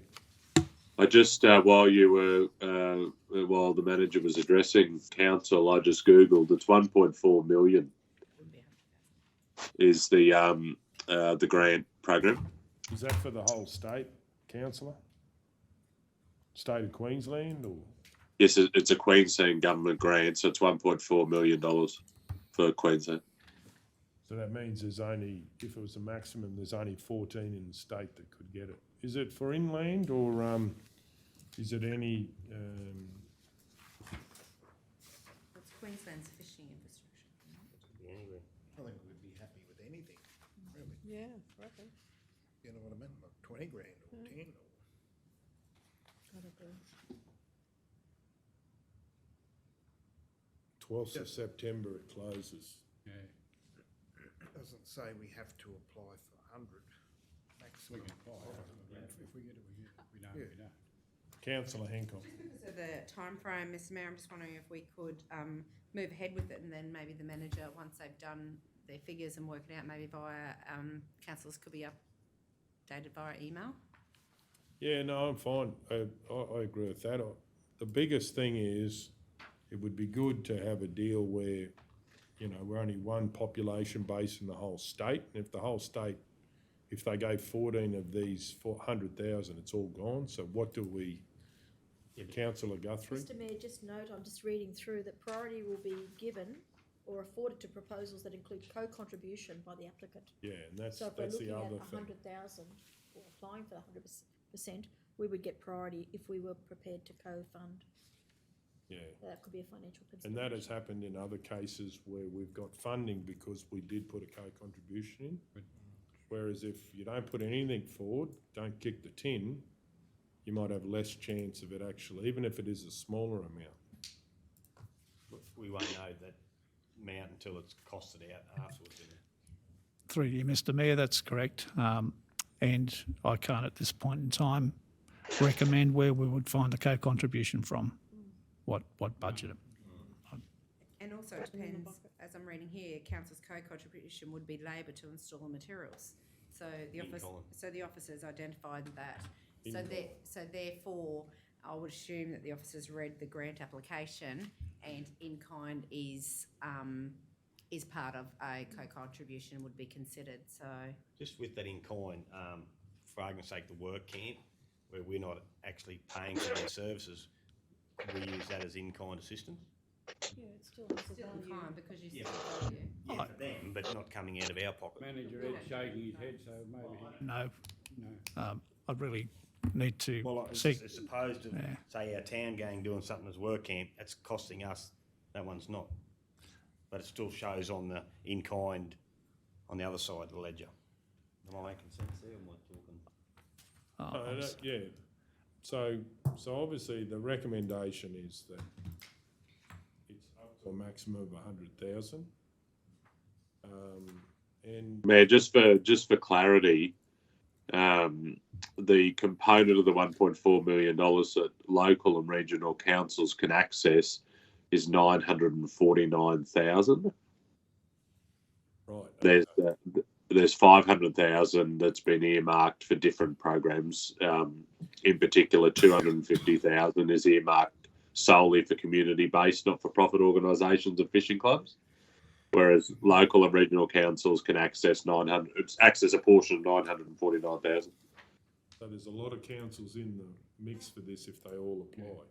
It appears so, yeah. Through you, Mr Mayor, in light of what Councillor O'Neill said, someone like the Surat Fishing Club can put in for some of the other. Yeah, for their fish. For their, yeah, whatever they want. Fish leagues or. But not every council could apply for this because it's fishing gotta have infrastructure. fishing. No. So, not, Some of them don't have rivers, not. Yeah, that's right. Yeah. So therefore, does narrow it down.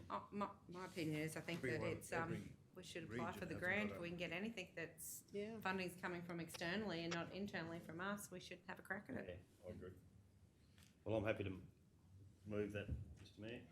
Yeah, please go ahead. I'd like to move that Council 1 apply to the Queensland Fishing Infrastructure Grants Program up to a maximum of $100,000, and 2, authorise the Chief Executive Officer to sign the application on behalf of Council. Councillor Hancock? Happy to second that. I was just wondering if the mover would be interested in number 3, an update to be emailed to the councillors with the breakdown of the. Yep, happy with that. So is this saltwater fishing Be as well provided as with enough. Fresh. freshwater fishing, do we know? Like, Well, it'll have to be freshwater, we wouldn't be putting it. Creek. My understanding is that inland fisheries. inland, is it? Ed, it's just not councils that can apply for it, like the Surat Fishing Club can? Well, that's No, what that's council- some 500,000. component of it, yeah. Yep. Councillor O'Neill I said imagine the money like that would be eaten up if it was open slather for the saltwater fraternity as well. Yeah. Because even the large councils on the coast have fresh water, Yes. you know, freshwater fishing as well.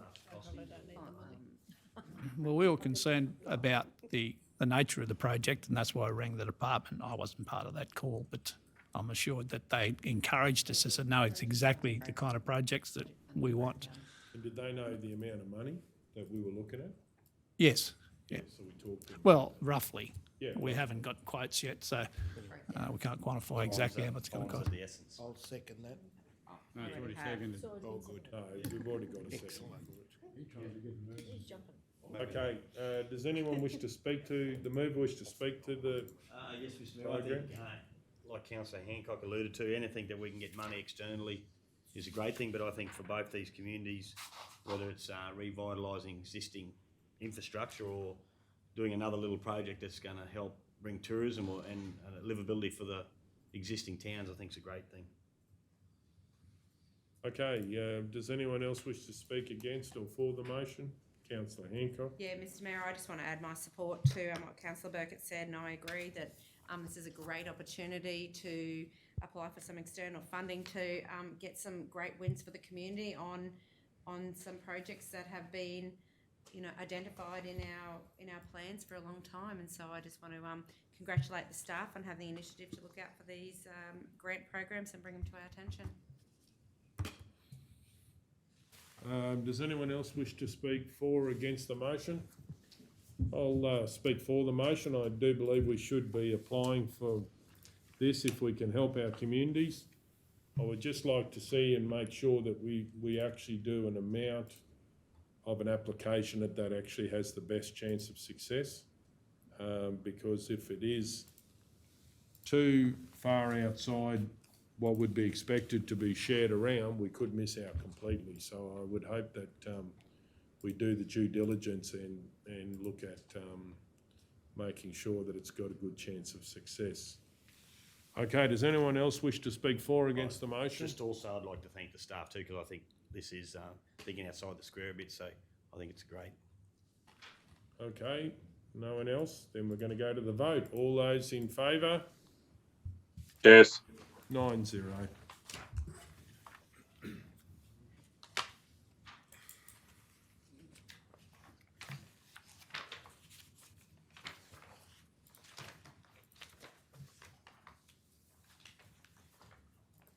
L7, Federal Government Regional Telecommunications Review.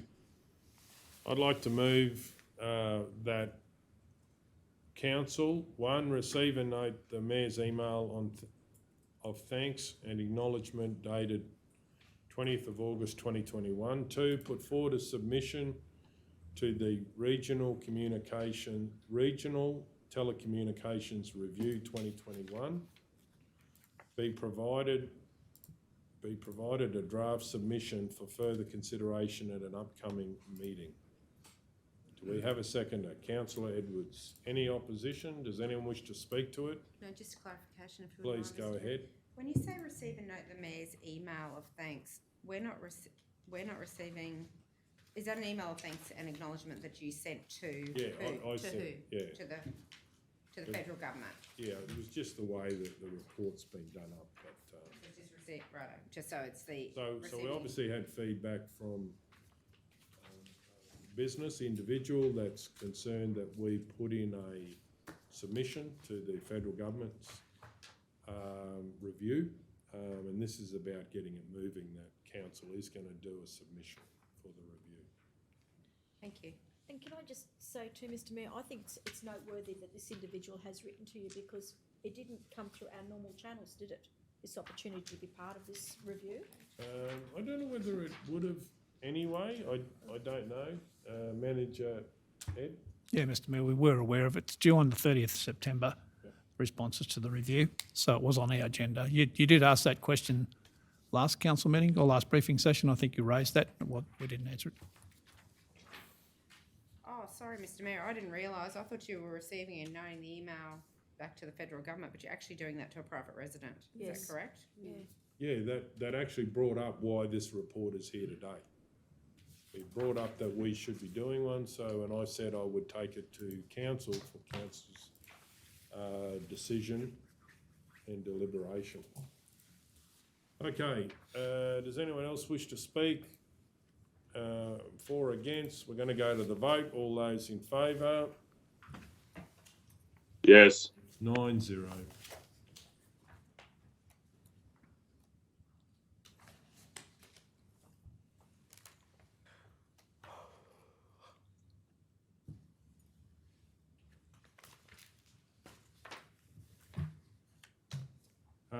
Item L8, Sculptures Outback Exhibition. I'd like to move that council write to Roma and Bungle Gallery Committee and Subcommittee congratulating them for their vision in bringing the Sculptures Outback Exhibition to the Maranoa community. 2, consider doubling its support for the 2022 event. 3, write to Roma on Bungle Gallery Committee asking them to provide a list of required support for the 2022 event, both financial and in kind. Do we have a seconder? Councillor McMullen. Councillor Hancock? I have a question. What, consider doubling, how much was it last year? How much? We sponsored, we could get that amount, because we had in kind as well as we. You don't know how much that was to double that figure? Yeah, I from my memory, I think we sponsored one of the local event. I don't have the exact amount. I think it was 5,000. I think it was Dollars. $5,000. was So the I'm just wondering Major whether, prize. instead of doubling it, whether we just write to them, ask them what they need, because they might need more than double. I think it's good to send a message to say that not only we congratulate you, but we are considering doubling our support. And I didn't just say financial support, it would be as well as what else we can do in kind. What if they need more than doubling it, Mr Mayor? Well, point 3, we'll deal with that. Right, well. Okay. I just also would like to let the councillors know that the RADF committee is also has sent on their congratulations to the committee as well, and also have earmarked some of the strategic finance to support this into the future as well. So I just want to let the councillors know that. Through you, Okay. Mr Mayor, if I could just. Yes. So the original resolution was for $5,000. It was an amount of cash, which was for a major prize. And there was an amount of in-kind, but just can't recall exactly how much there was. And also the resolution said that council would consider, because they had a plan to have annual events, that council would consider next year's event. So if you, and based on some discussions I've had recently with the committee, they had plans for next year, and based on the success that they had, and we're going to approach council, we agreed to sit down with them and discuss potentially their vision and where they think they're going to go with that. So subsequent to this, we would have brought a report back to council. Good. Mr Mayor, I think, from my opinion, I've thought once we get a reply from this, if they're going to keep going ahead with it, council needs to look at, I'll say gravelling, hard standing, some of more of that area there, I believe, but that's just to add to this down the track. Mr Mayor, just one question. The artwork that's there, so how long is it there for? September sometime. Is like the owners, if they want to take it back or if it's not on sold? Mr Mayor, there's 2 items that stay there, don't they? Well, or one I think council has, and then the other one, the committee, would like to see something, so I'm sure they'll be in contact with us. They've already purchased something. Yeah, but they'll be in My contact with understanding whether is 2 that will stay there at this point. don't they? Not necessarily stay there, No. but there'll be 2 that'll stay in the So, region. if there's, well, I'm hoping that one of these items aren't the one I'm thinking of, but so we can approach the sculptor, the artist, to do a similar thing in another town, like with that artwork, it's theirs, isn't it? The artist. No, Well, no. they've been sold, so it depends. All of them? No. Some will take theirs away. That's what I'm getting at, yeah. I don't know what the 2 you're talking about, that's all. Two of them. One's permanent there apparently, but yeah. There's the soldier. There was talk about having that relocated to the Senate half, but Right, okay. it's only talk at this stage. Well, However, that's the soldier I'm thinking of. I was hoping it'd come back for our park redevelopment. only talk. There's only talk at this stage. We've yet to have that meeting, so. The cockatoo, the Cockatoo, that's- cockatoo's it. No, the one that the won, magpie. the magpie. Yeah, We'll take it too. That comes to us here somewhere. I understand it's Yeah. meant to stay there. That's my understanding. Again, nobody knows, wasn't prepared for this report today, but we don't know until we sit down with Ian and his committee. He did call me a week and a half ago and said I won't be around for another 3 weeks, so probably next month we'll sit down and have a talk about it. So we'll be able to bring council a better report, response to you. Thanks for raising it. Another report will be coming about their plans. Or our plans. Just on that point 3, I'd like to add, if the seconder is happy at the end, with a copy of this resolution, council's resolution. So both so write to Roma and Bungle Gallery asking them to provide a list of required support for the 22 event, both financial and in kind, and including a copy of this resolution of council. Was the seconder happy with that? I'm happy with that. Righto. Does anyone else wish to speak? I'll speak. What a wonderful event, and I'd like to congratulate all those volunteers that have spent huge amounts of hours making it happen. I think there was a comment that the average age of the committee were retirement age, almost, and what a wonderful thing that they have put on and shown what the Maranoa can deliver.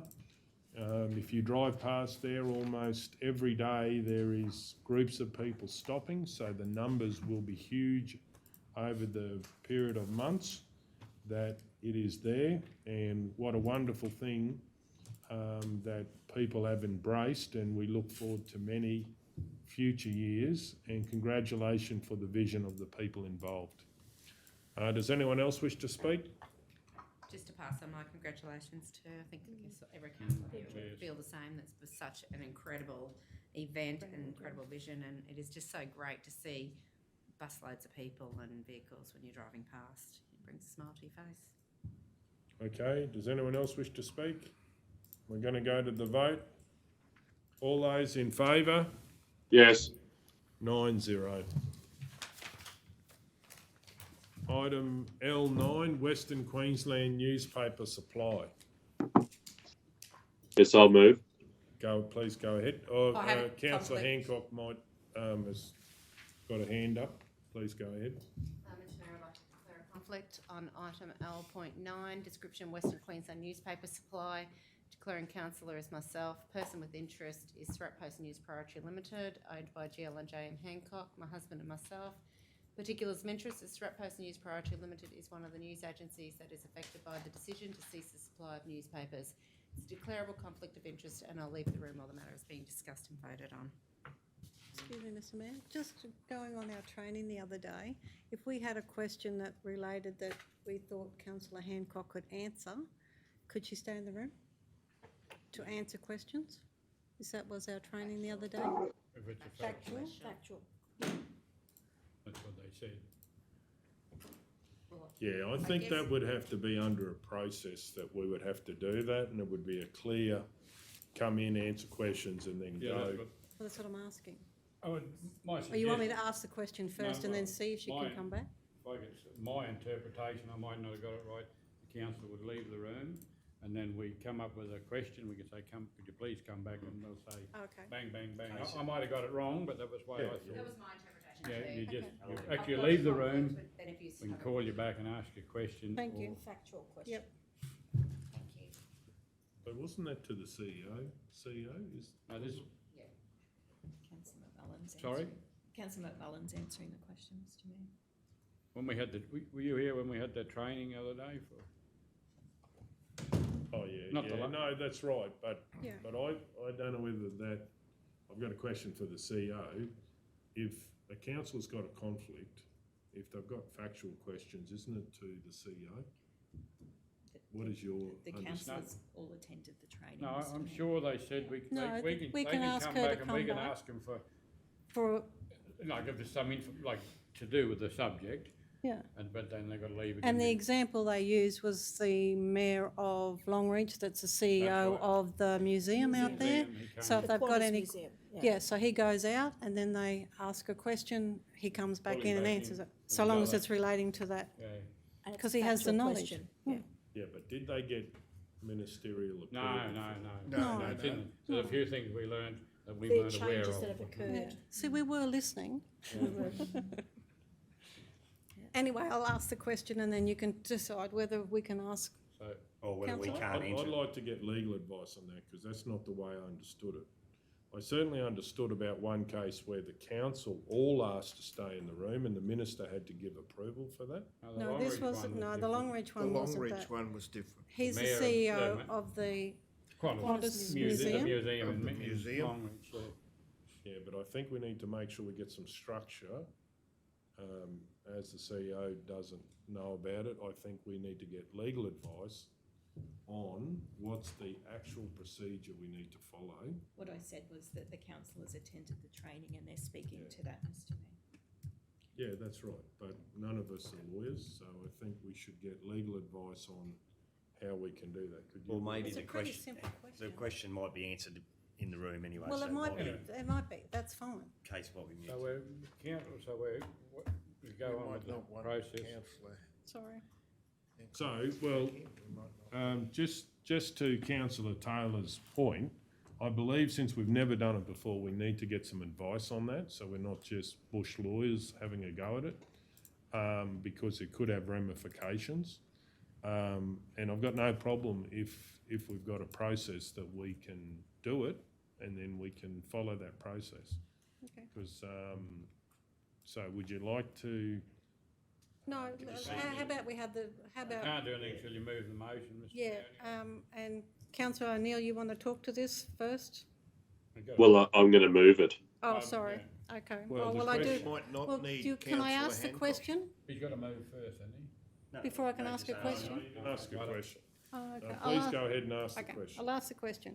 My thoughts were, if they're going to cease the distribution of the newspapers in Injune, Surat and Mitchell, would there be an opportunity for, say, the Roma news agency to get an extra 50 papers or whatever it was, and then maybe, because the freight goes out every day anyway, say to Injune, Surat and Mitchell, so those papers go on some sort of courier anyway.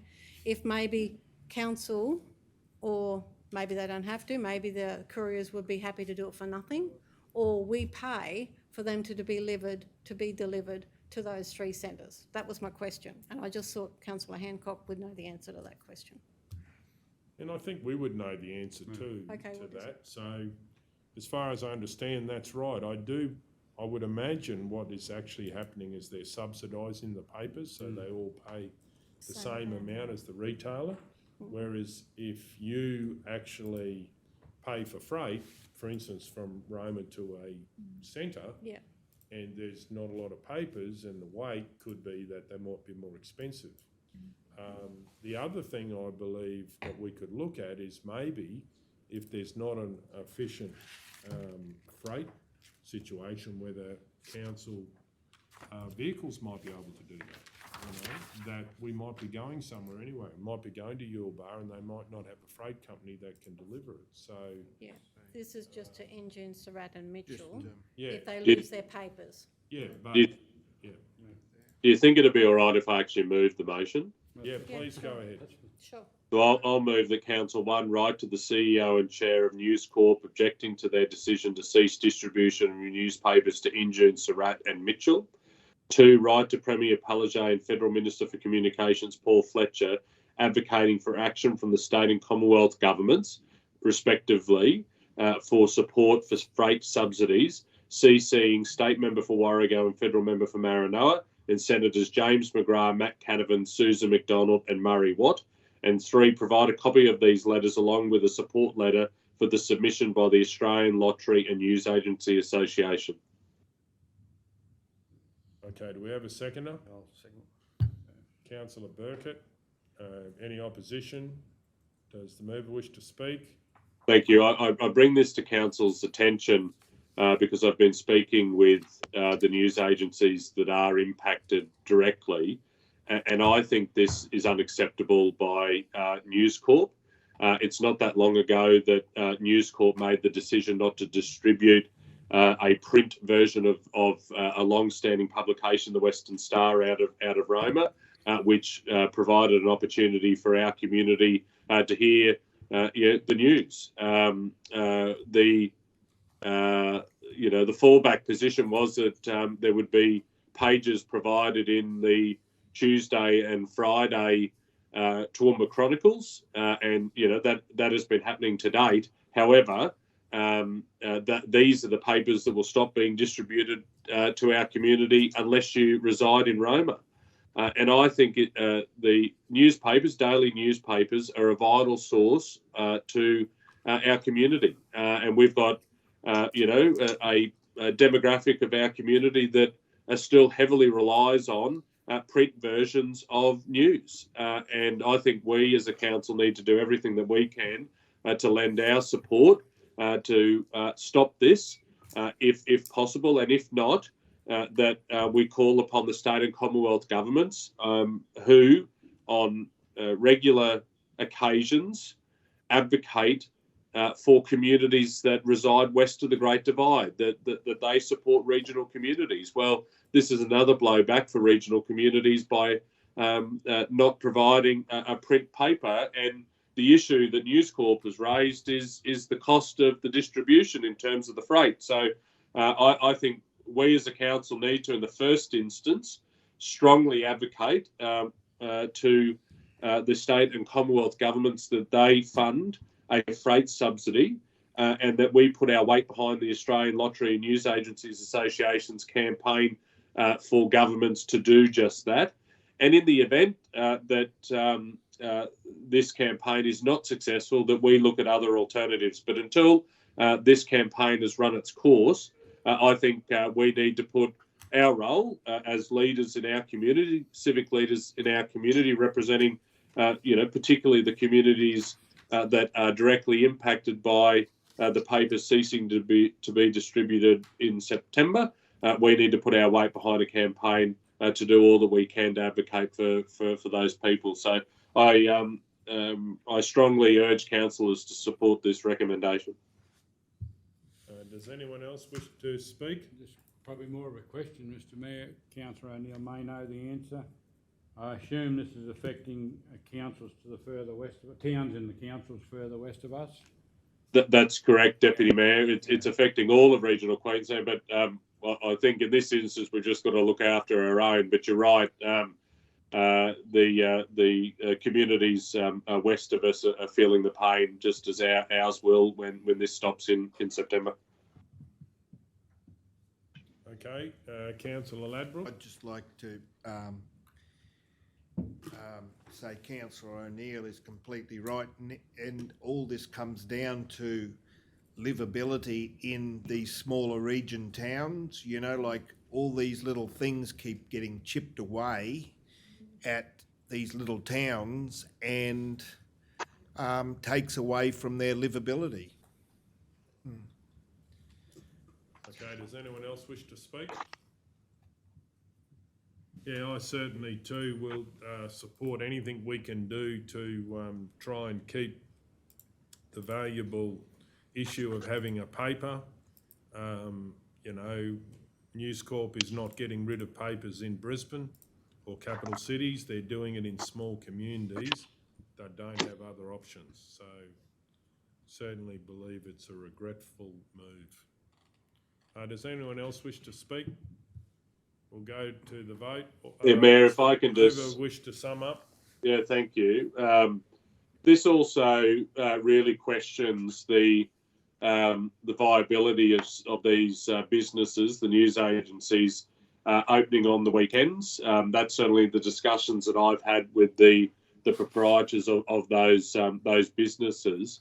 And there are other publications, Queensland Country Life, for example, magazines that are also, sent to these locations via the same freight companies.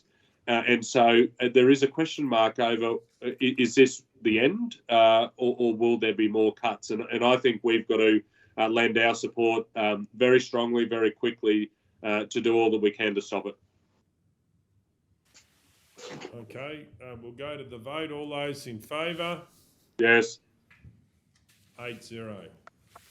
I'd like to move that Council write to Western Queensland Alliance of Councils and ask for the issue of reduced paper services in regional Queensland be, or regional and remote Queensland, be a high priority for advocating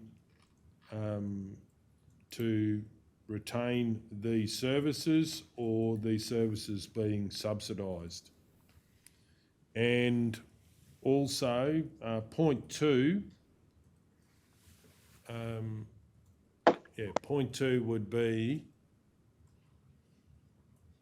that council liaise with all providers that are affected, asking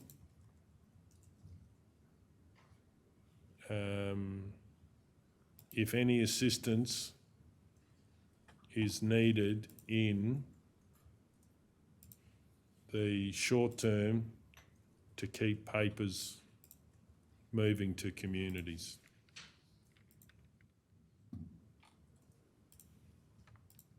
So I'll read that again, that council write to Western Queensland Alliance of Councils and ask for the issue of reduced paper services regional and remote Queensland be a high priority for advocating to retain these services or these services being subsidised.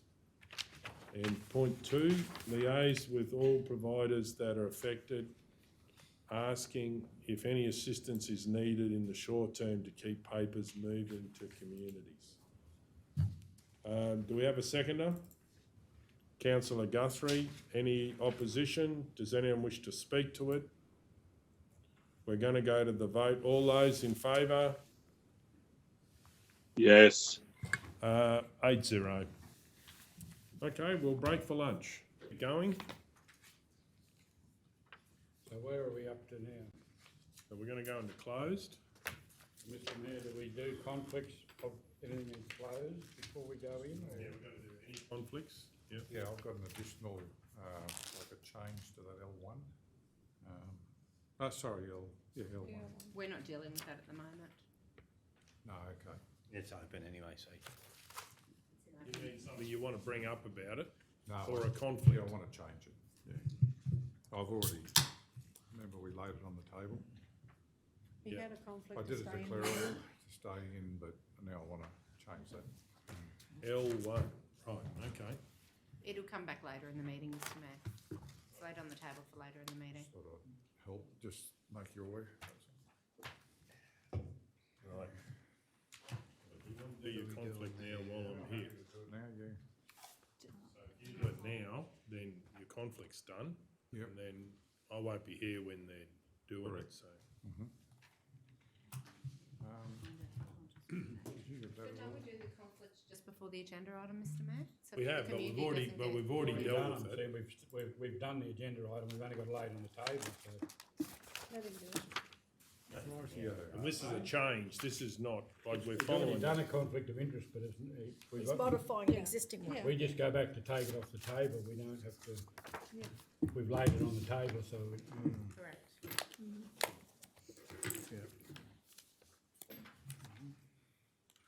But you'll deal with the conflicts to do with L1 when it comes back to dealing with L1 in the agenda. That's what I thought. Yeah, but I don't think there's anything wrong don't have with to dealing go. with now, because it's an adjustment. Well, but for those that are following it by the recording, they won't understand what's going on. Well, it depends how much the meeting they watch, I suppose. No, yeah, I see what. I mean, it's very unorthodox to deal with a conflict when you're not dealing with the matter, unless we're going back to L1 now. We're not. Just have to remember to do it before you leave, before you leave the room, before you go. Yeah. I mean, I'm happy to do it either way. As long as you don't forget, that's all. Well, that's why I wanted to do it now. Well, go ahead, please do it now. We're in open. We okay? Yep. Righto, so I'll read it all out again. I'd like to declare a conflict of interest in item L1. Description is proposed service station at 129, 131 McLeod Street, Roma, lot 2 on RP 60707. Declaring councillors, Councillor Mark Edwards, person with the interest, related party, close associate, other relationship is myself and Leichhardt Group. Particulars of interest, I'm an employee of Leichhardt Group, which leases premises in McDowell Street, Roma. The premise is located in the vicinity of Roma CBD. Now, I did write something there, sorry.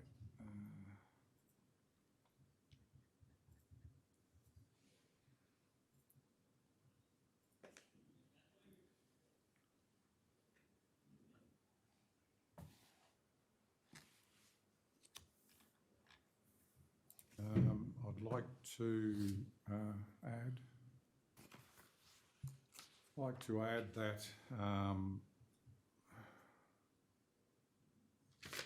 I'd like to remain as a declarable conflict of interest. Sorry, the particulars of the interest are that I have a professional relationship with one of the submitters, whose name I can't reveal for professional reasons.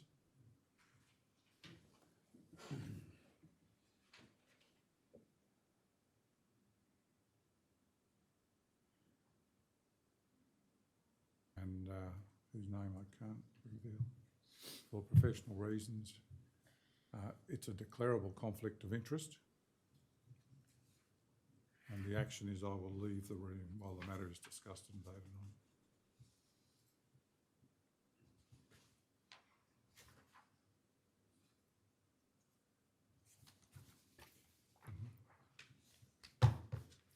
Thank you.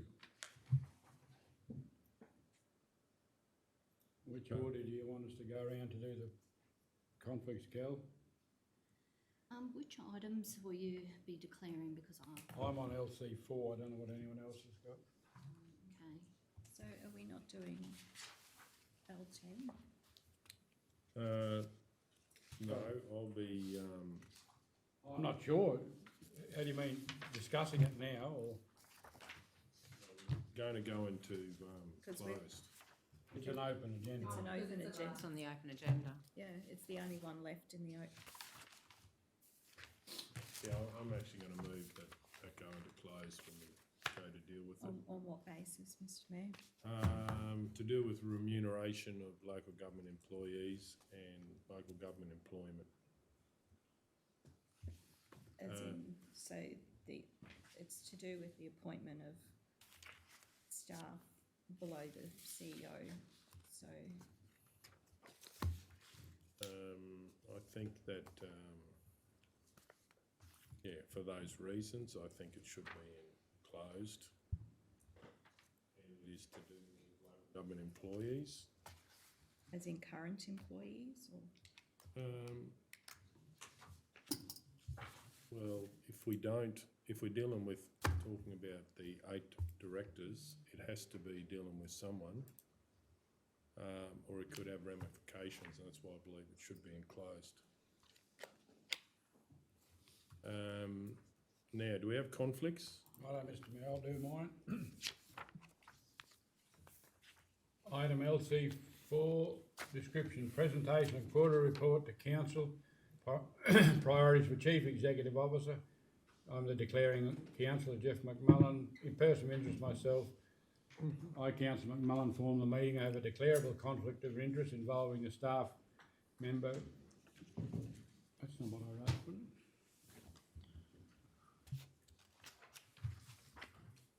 that was from your previous meeting, No, but that's you a may have different, that was a updated different. that. Sorry? That was taken from the previous meeting.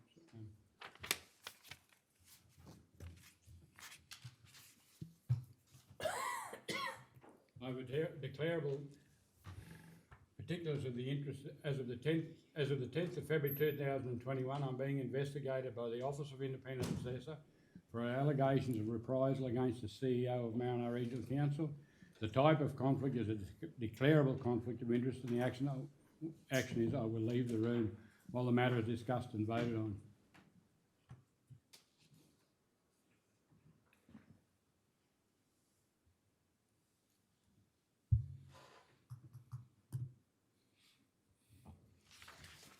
Okay, do we have any other conflicts, You got that councillors? in, Cal?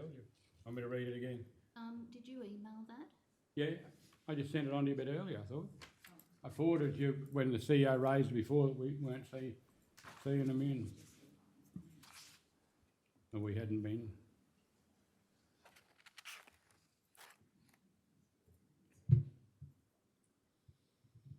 I didn't originally do it was just this morning.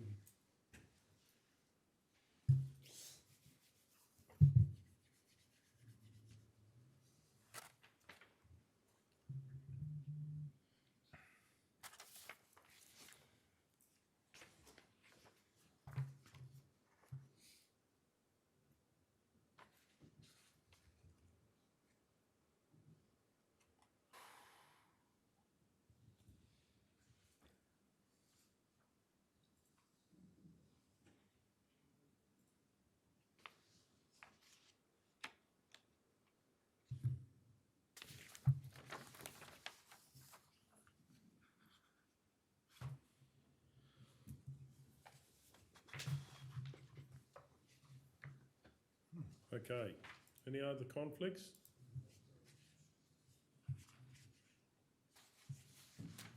I'd like to declare a conflict on LC4. Presentation of quarterly report to council priorities for the Chief Executive Officer.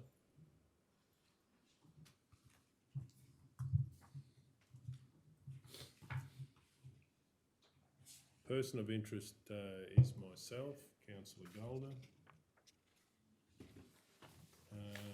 Do you have the one there from last week, Kel? Could probably, I can get out of the minutes, probably. Last week is... Not last week, the last meeting. Last general meeting. from Here it is. 11th of August. 21st of August, yeah.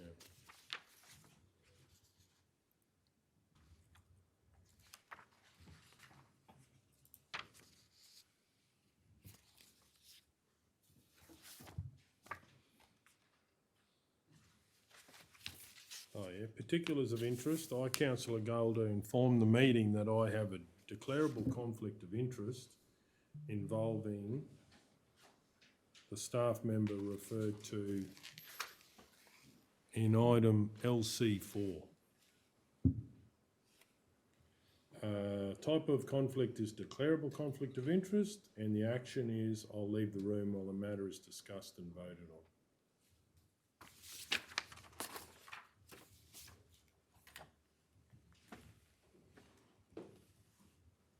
Any other conflicts, councillors?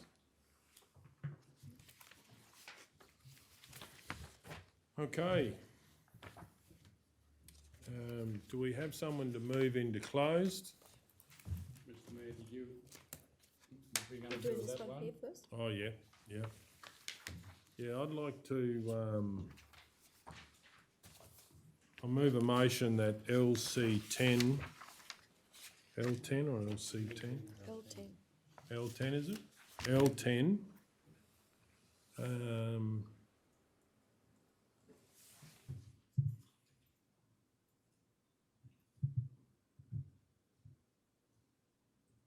Be considered as part of the closed agenda.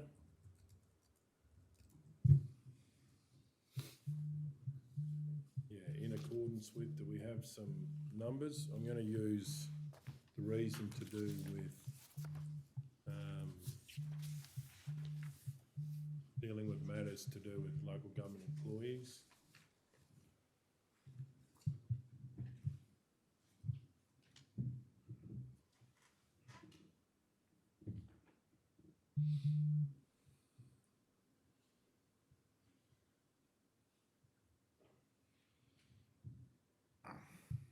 Yeah, section 254J 3B, industrial matters affecting employees.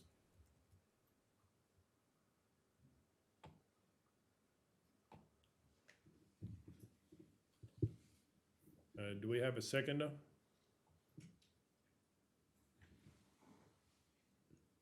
Councillor McMullen. I'll just read that again, that item L10 be considered as part of the closed agenda in accordance with section 254J3 B, industrial matters affecting employees. We have a seconder. Any opposition?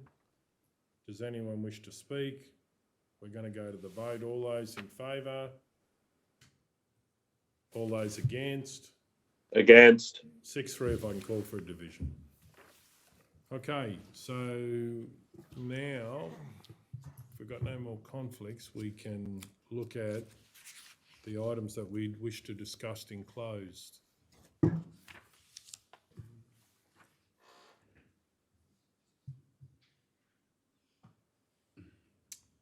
I'd like to move in accordance with provisions of section 254J3 of the Local Government Regulation 2012. The council resolves to close the meeting to the public at or to discuss confidential items that its councillors considered is necessary to close the meeting. In accordance with section 254J5 of the Local Government Regulation, the following table provides the matters to be discussed, and an overview is what is to be discussed while the meeting is closed. C1, Ergon Power Station Fire Flow Connection. C2, request to purchase council-owned land on lot 28 on Y22124. LC3, commencement of legal proceedings. LC1, sorry, commencement of legal proceedings. LC2, Santos Festival of Rugby proposal for Maranoa Regional Council. LC3, review of council's decision, Kirkbride Street, Roma. LC4, presentation of quarterly report to council, priorities of the Chief Executive Officer. LC5, organisational structure. It might be a different section, is it? Or is it the same section, Kel? L10? That you quoted. A different section. Yeah. So can I, yeah. So, right. So we could put it, yeah. Mr Mayor, I think it's Kel's going to call it L6. LC6. LC6. LC6, righto. If you could mind, Mr Mayor, just reading out the title of that one again, and I'll... Yeah, LC5, organisational structure, section 2543. Have we already done this one, have we? Yeah, B? LC6, just the title Righto. of that one. LC6. Recruitment policy.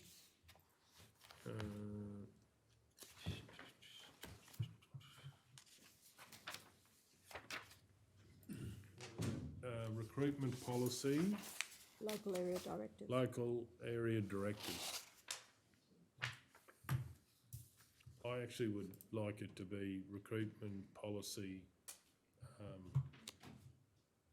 local and regional directors.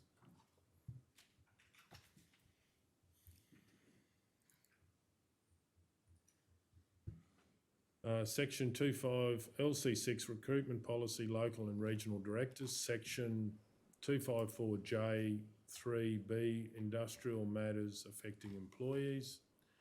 And yeah, and then in the other box, it's discussions about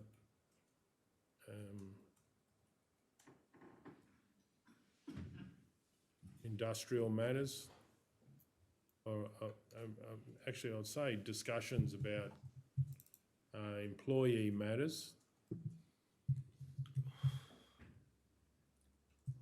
that council has strategic decision over.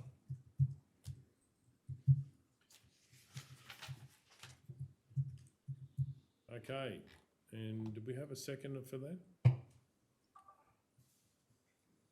What's... You go to close. No. Yeah, to put these in, to put these in closed. Yep, Councillor McMullen.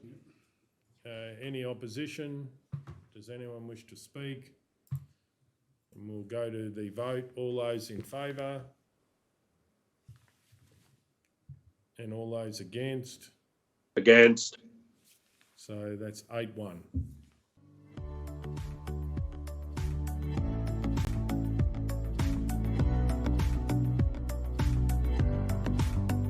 Okay, we'll start up again. 13.1, Expressions of Interest Festival of Small Halls 2021. I've got a conflict. Page 61.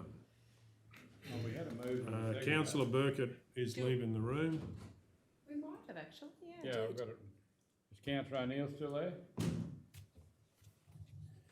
Yes, I am. Have you got? Oh, yeah, there you go. That's what I thought, yeah. 13.1, Councillor O'Neill. Can you see the screen? Yes, I can. I moved that earlier. Yeah, No, we've the- got, it's added to it now, see? This is an. Oh, number 4. Yeah. Oh, number 3 and 4. Three and The four. blue highlight is the alternative proposal from the officer. Where's it? Do you want me to read it? Yes, please. That Council 1 approved the application of the Muckadilla Community Association to host the Festival of Small Halls for 21-22. 2, supports funding a bus to and from the Festival of Small Halls in Muckadilla from both Roma and Mitchell at a cost of $600 in total. 3, transfers $600 from work order as listed, Mitchell LDO materials and services to work order as listed sponsorships. 4, is acknowledged in all promotional and or marketing materials, publications or media releases. Councillor O'Neill, should we read them out for the benefit of the tape? Because there's nothing on the, This will be open. This isn't open. that'll be up on the website, will it? Yeah. Oh, sorry, okay. Yeah, so Just is take the, the S off support. Seconded, or has it been No, it's seconded? already it has, seconded. but is the seconder happy? Yes, I am. That's Right, right. any opposition? Does anyone wish to speak? We're going to go to the vote. All those in favour? 8-0. Yes. Thank you, Councillor O'Neill. 13.2 we lay on the table already. 72, Page 72? we're going to lay it on the table, aren't we? Or were we going to? Item. Have you got that?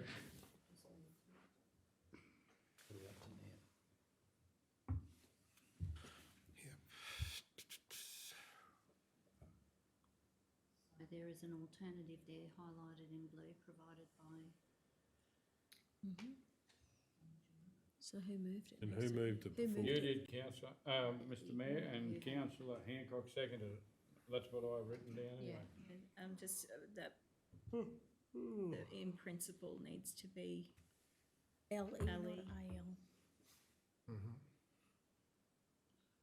AL. I'd like to move that council provide in principle approval for a mural or murals at Yuleba's booster facility on the following conditions. Council calls for expressions of interest for suitably qualified artists who will lead the Yuleba community in a workshop to design a mural. The mural is to be, or, Is that slash feature or? yeah, I'm not having feature, it's just got to be a mural. The mural is or are appropriate for viewing of all ages and to be considerate of cultural diversity of the community and its visitors. The murals must not obstruct or obscure any council signage, and the draft design that is preferred by the workshop participants be circulated to councillors before it is applied. And I'd also like to put in there facility on the mural at Yuleba's booster facility fence line. So it's making it clear if this is supported, it's a fence mural, not on the tank or something. Okay, does, It's different wording for the fourth dot point. Obscure any council signage, he said. obscure or obstruct any council signage. Just take Okay. out the of and the apostrophe it. No, Is the seconder that no, was, the bits that he left out was the of and the obstruct or obscure any council signage, he said. yeah, is the seconder happy with that? Yeah, I am, Mr Mayor. Councillor obviously with that motion, like our council staff will be assisting with that workshop and, you know, promoting it to the community and all that. Like, I'm just a bit concerned, Madam CEO, that sounds like the artist is going to lead. Yes, they're going to lead the workshop, but yeah, it's going to be a council. It's not up to the artist to advertise it to the community and all that sort of stuff. I'm just, was a bit.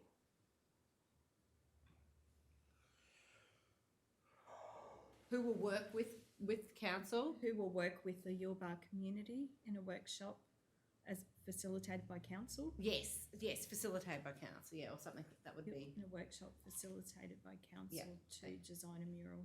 Are you happy with that, Mr Mayor? Yep. Yeah, I was just a bit concerned. I just want to make sure that council was promoting it to the community. Yeah. Right. Okay, so we have a move and a second. Any opposition? Does anyone wish to speak? We're going to go to the vote. All those in favour? Yes. 9-0.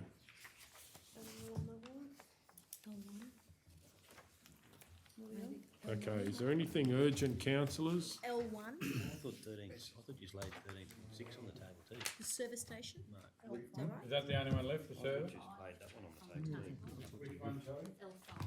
Another one I went in the room. The L5. What's that? Engine and district men's shed. L5. We need to do that. Yeah. Have we got some wording? L5. L1, L5. That's laid on the table. Oh, that's all right. I just went in the room. Page 79. Yeah, 2 resolutions. Because we didn't know where the money was coming from. Yeah. Oh. And we took, Okay, L5.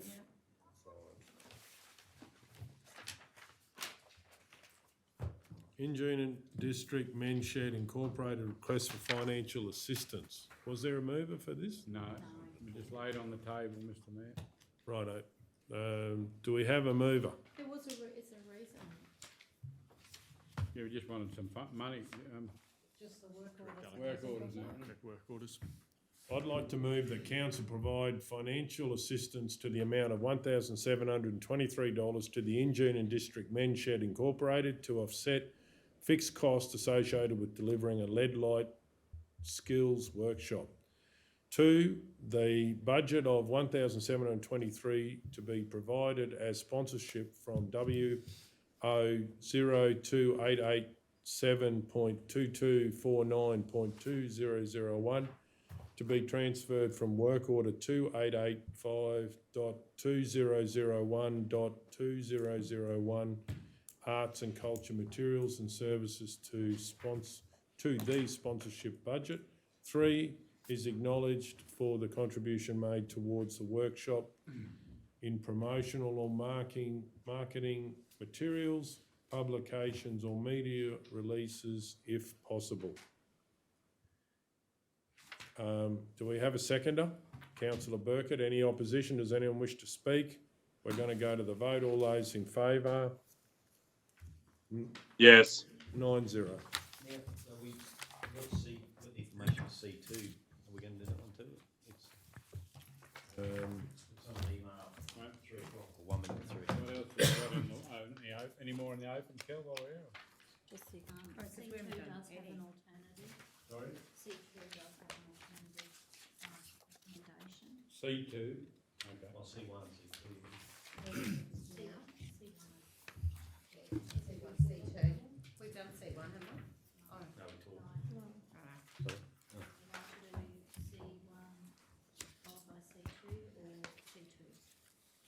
Well, let's just do C1. CEO, in relation to anything to do with the special meeting on Tuesday, do you have any wording for any of that? Is anything to do with that, or we can just make that happen? As in lay it on the table until the Yeah. special meeting. Yeah. Sorry? I would suggest not embedding a time, just in case something Yeah. happens. Which one are we referring to, Mr Mayor? To do with LC6. Can we just do, are we not doing C1 now? We've got 2. We can rattle And then off. it's finished. Well, I just need to go, and I was going to do LC6 and then LC6. ask the deputy mayor to. Well, then then we'll have to move a motion to move the agenda around, won't we, Mr Mayor? It'd be quicker to do the motion. It's all out of order now, though. Will be done in 2 seconds if we Well, get going. 2 seconds gone. Okay, so we'll do C1. Is it C1? C2's on there as well, it's easy. Let's just, What is this one here? We haven't got a title, Kel. If you, Ergon you're Power right. Station. C1, Ergon Power Station, Roma Fire Flow Connection. Do we have a mover? Councillor McMullen. Mr Mayor, I'll move that Council 1 approve the project for the upgrade of the fire flow connection to the Ergon Power Station and included in the 2021-22 budget a cost of $90,000.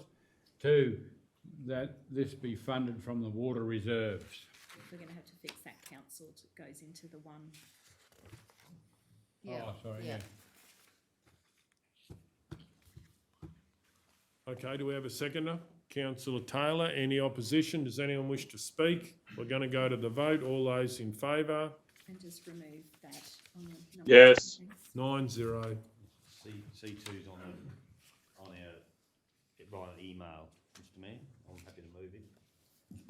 C2, please, do we have a title for that one? Yeah, request to purchase council-owned land, lot 28 on Oh, yeah. Y. Request to purchase council-owned land, lot 28 on Y 22124, Yuleba. Go ahead, councillor Burkett. I'd like to move that Council 1 invite tenders to purchase lot 28 on Y 22124 located in Yuleba. 2, require tenderers to submit details of A, the proposed use of land, B, timeframes for development, C, an explanation of economic benefits to Yuleba and the Maranoa. Okay, do we have a seconder? Councillor Edwards. Any opposition? Does anyone wish to speak? We're going to go to the vote. All those in favour? Yes. 9-0. Okay, so I'd like to move that LC6 lay on the table to a special meeting for a time to be decided next Tuesday. It'd be LC4 as well, LC6 and LC4. LC4, LC6. Any others? Mr Mayor, we'll have to, well, we're going to do a resolution for this other stuff, haven't we? Yes, thanks, councillor McMullen. Well, we'll do this first. All those in... But no, you're laying it on the table first. No, we haven't voted. What are we talking about? LC6, we actually have a resolution for LC6. We're not laying it on the table, we actually have a resolution that was emailed to us. Correct, yeah. That's what I'm talking about. Yeah, so Righto. you're actually Okay. dealing with it, Yeah. and then it's the other one that you're laying on the Correct. table. So, Yeah. what are we, LC6? Yeah. Bill?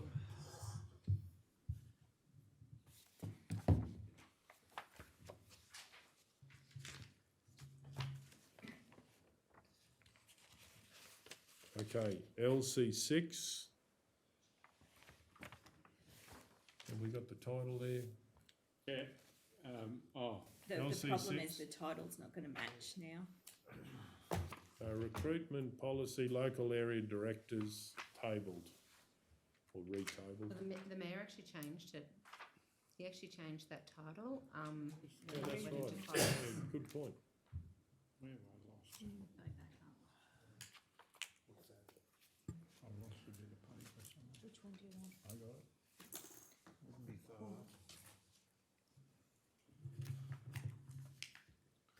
We're going to have to show it as the original title and then the amended title because it is in the agenda the other way. Righto, okay.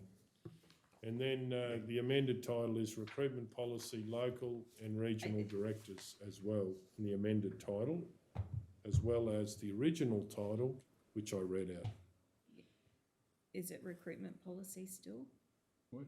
Local area directors. Well, we're talking about what it is. We haven't made any decisions Mr yet. Mayor, what did you read out of the original? That one. Yeah, recruitment policy. Well, I read that out before, but I also That's not what's on here. no, I also read that one out as well because it was on the screen. Oh, right, I couldn't see it on the screen, that's what it was. Councillor McMullen, please go ahead. So what have we actually called it? I'll just go back down to it. I'm not convinced the title's right now. Well, Well, it's got two titles, actually. And I'm thinking it needs a third. Righto. I could call it a couple. LC6, that's the original one, that's correct.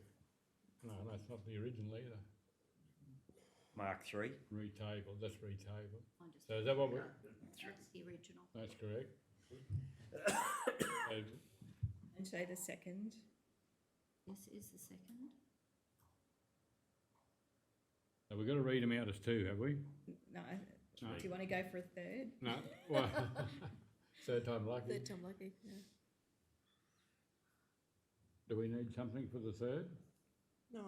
Oh, okay. I'd like to move, It's not policy though. It's not policy development. It's not sorted out yet to be a policy. It's not. Could we say policy prelude? so this one here is, Well, why don't you then just change it to, Can I just make a suggestion? drop the policy out. yeah, Just drop the policy, recruitment, local and regional Yeah. directors. hmm, Is there any, second one?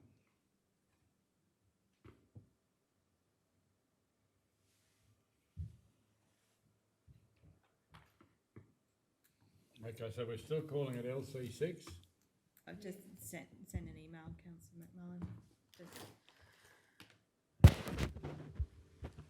Small, already. Yeah, it's got bigger. yeah, Right. that's right, that's, Okay, Thank you. we'll make that the second one, will we? Third. Third, right. We'll go, yeah. Oh, I'm looking, I thought there's nothing there. I think Okay, that's all Phil. your title. I think, what'd you put, suggestion? I've got it.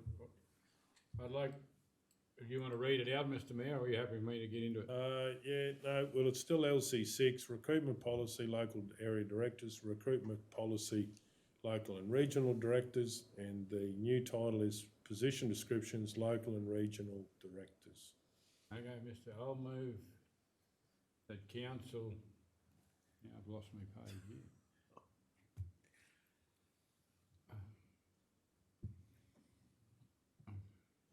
Cal hasn't got it. No, I know, I had it here a minute ago, and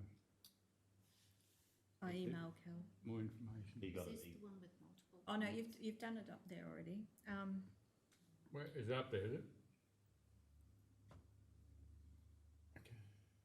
I'll forward you Councillor McMullen's I have got one, copy. I've got three, you know, I don't want to, Go with the last one. well, that's 6:45. 6:45, righto, I've got 6:45.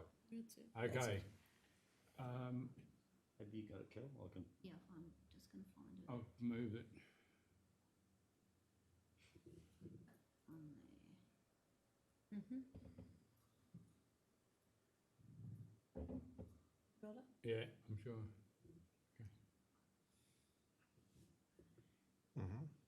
I'll wait till Kel stops. I'll move that council has foreshadowed an amendment for the date of implementation to the 5th of October 2021. Council is having a special meeting on Tuesday to update and approve the position descriptions for director positions. Council will decide on the recruitment process and more information will be provided after Tuesday. Should we have the date? That's what I think. Tuesday the 31st, is it? 31st. Tuesday the 31st of August. I'll second that. Is there any opposition? Does anyone wish to speak? Yes, I, What about the Yeah. council have a special meeting on Tuesday and the date in there? Just in case they think it's Tuesday, the 5th of October. Yep, they all need dates. Oh, okay, yeah.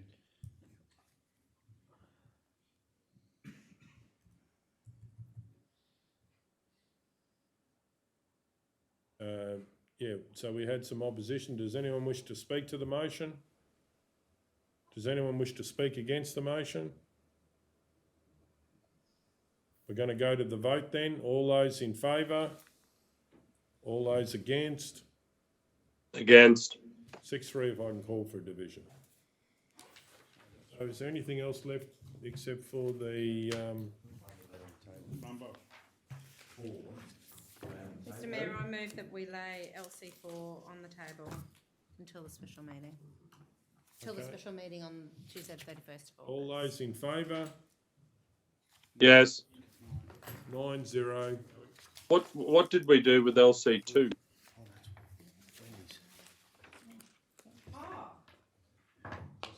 Good point. Have we actually gone through these properly? No. Beg your pardon? Yeah, I think we'll lay them on the table till next week. I move that we lay LC 2, 3, 1, 2 and 3. LC 1, 2 and 3 on the table till a future meeting. All those in favour? Yes. 9-0. Nearly got there. We've still got 1 to go. Nearly. And so there's just one left, is there, Kel? Yes. The one. L1. L1, Yeah, we have to do it. Okay, so I've got a conflict on L1. If I can ask the Deputy Mayor to take over. Thank you for your attendance. Mark's got to go to.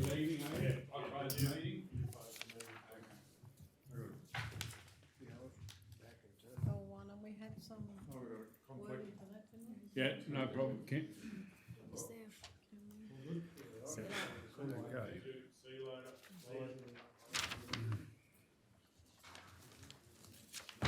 Can we just, when you have a chance, Kel, just read this. Yeah, thanks.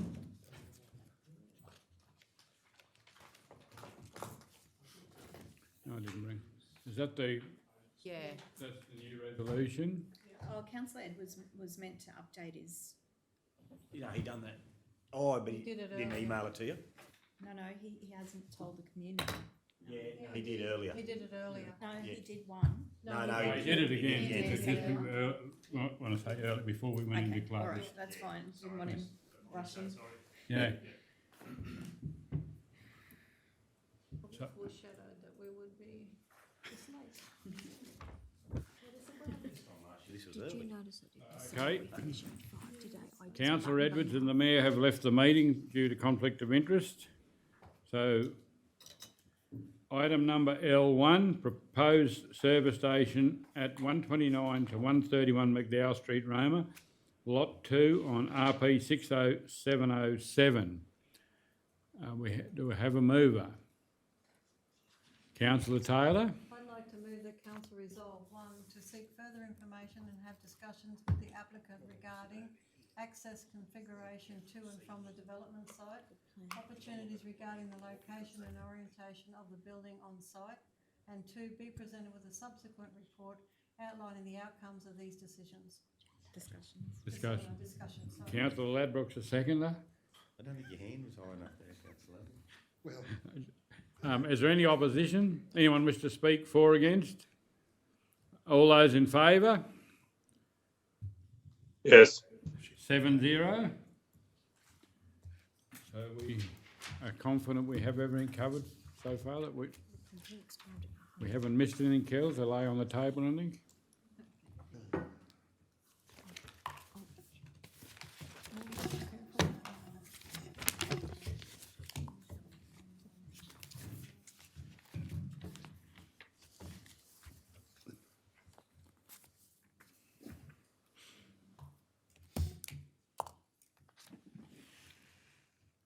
Oh, that one would be good. What's that? Did we didn't lay that one on the We table. haven't laid that on the table. Sorry. It would be good to do that one. Yeah, What no, about- we're jumping all over the ship, and now we've missed the whole late items confidential.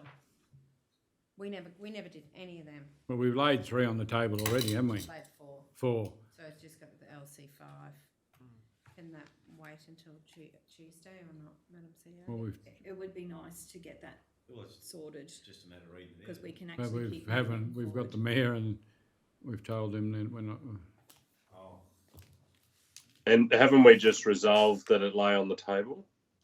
Not LC5. Not we LC5. missed that. No. Oh, okay. we missed it altogether. We actually didn't do any of this paper. No, but it wasn't, they laid some on the Yeah. table, but no. Well, Deputy Mayor, we have to deal with it one way or another. Yeah, well, Well, my question is, do we do it without, Well, the mayor had to leave, well, they had to leave, but, for another. no different than There's the still other enough board. of us, isn't it? There's oh, still we have a quorum, yeah, We have a quorum. okay. Happy to do it. I'll just get So is that the only one we're going to do is LC5? Yeah. Yeah. Okay. paperwork so I can write on it. Okay. I'll see.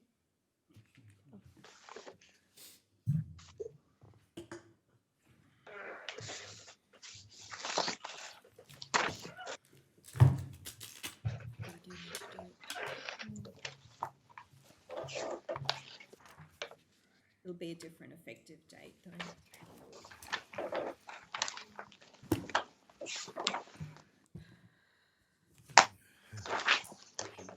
Need to put your mute button on, Councillor New. Cameron, what are you eating? We can hear you leaving, Oh, councillor. Or drinking? Now I'm going through my papers. I'd like to be eating. Okay, Bill's got it So right. would I. Can you hear me, worms? Can I just ask Worms are council, dirty, if okay. we do that, can you allow us to keep moving towards that rather than waiting that date? Like if we can continue I to. think we were all in agreement before. With when we the spoke about it. organisational structure, yeah. Yeah. Righto, come on. Do you want a third dot point? Oh, no, you don't have to. That's giving you the. Just maybe if we can take the document effective date, just to allow, stage 2 of the transition to progress.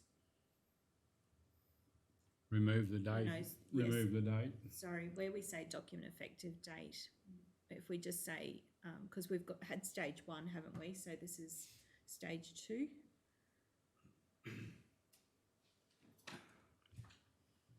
Okay, L, To allow stage 2 of the transition to progress towards 5th of October 2021.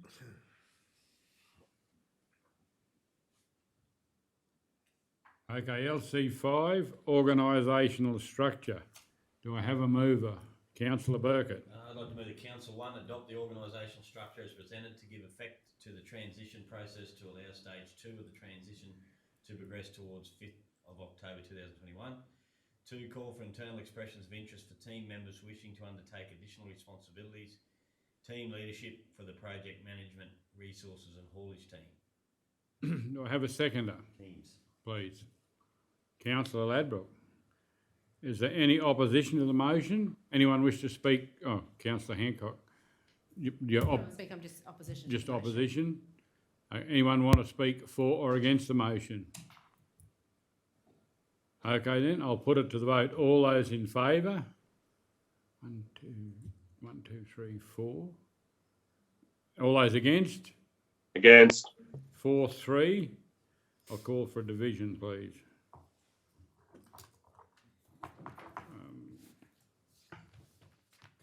So, we confident this time? Before I say, before I close the meeting? Final announcements. Everyone? Okay then, I will close the meeting at 7:21 PM.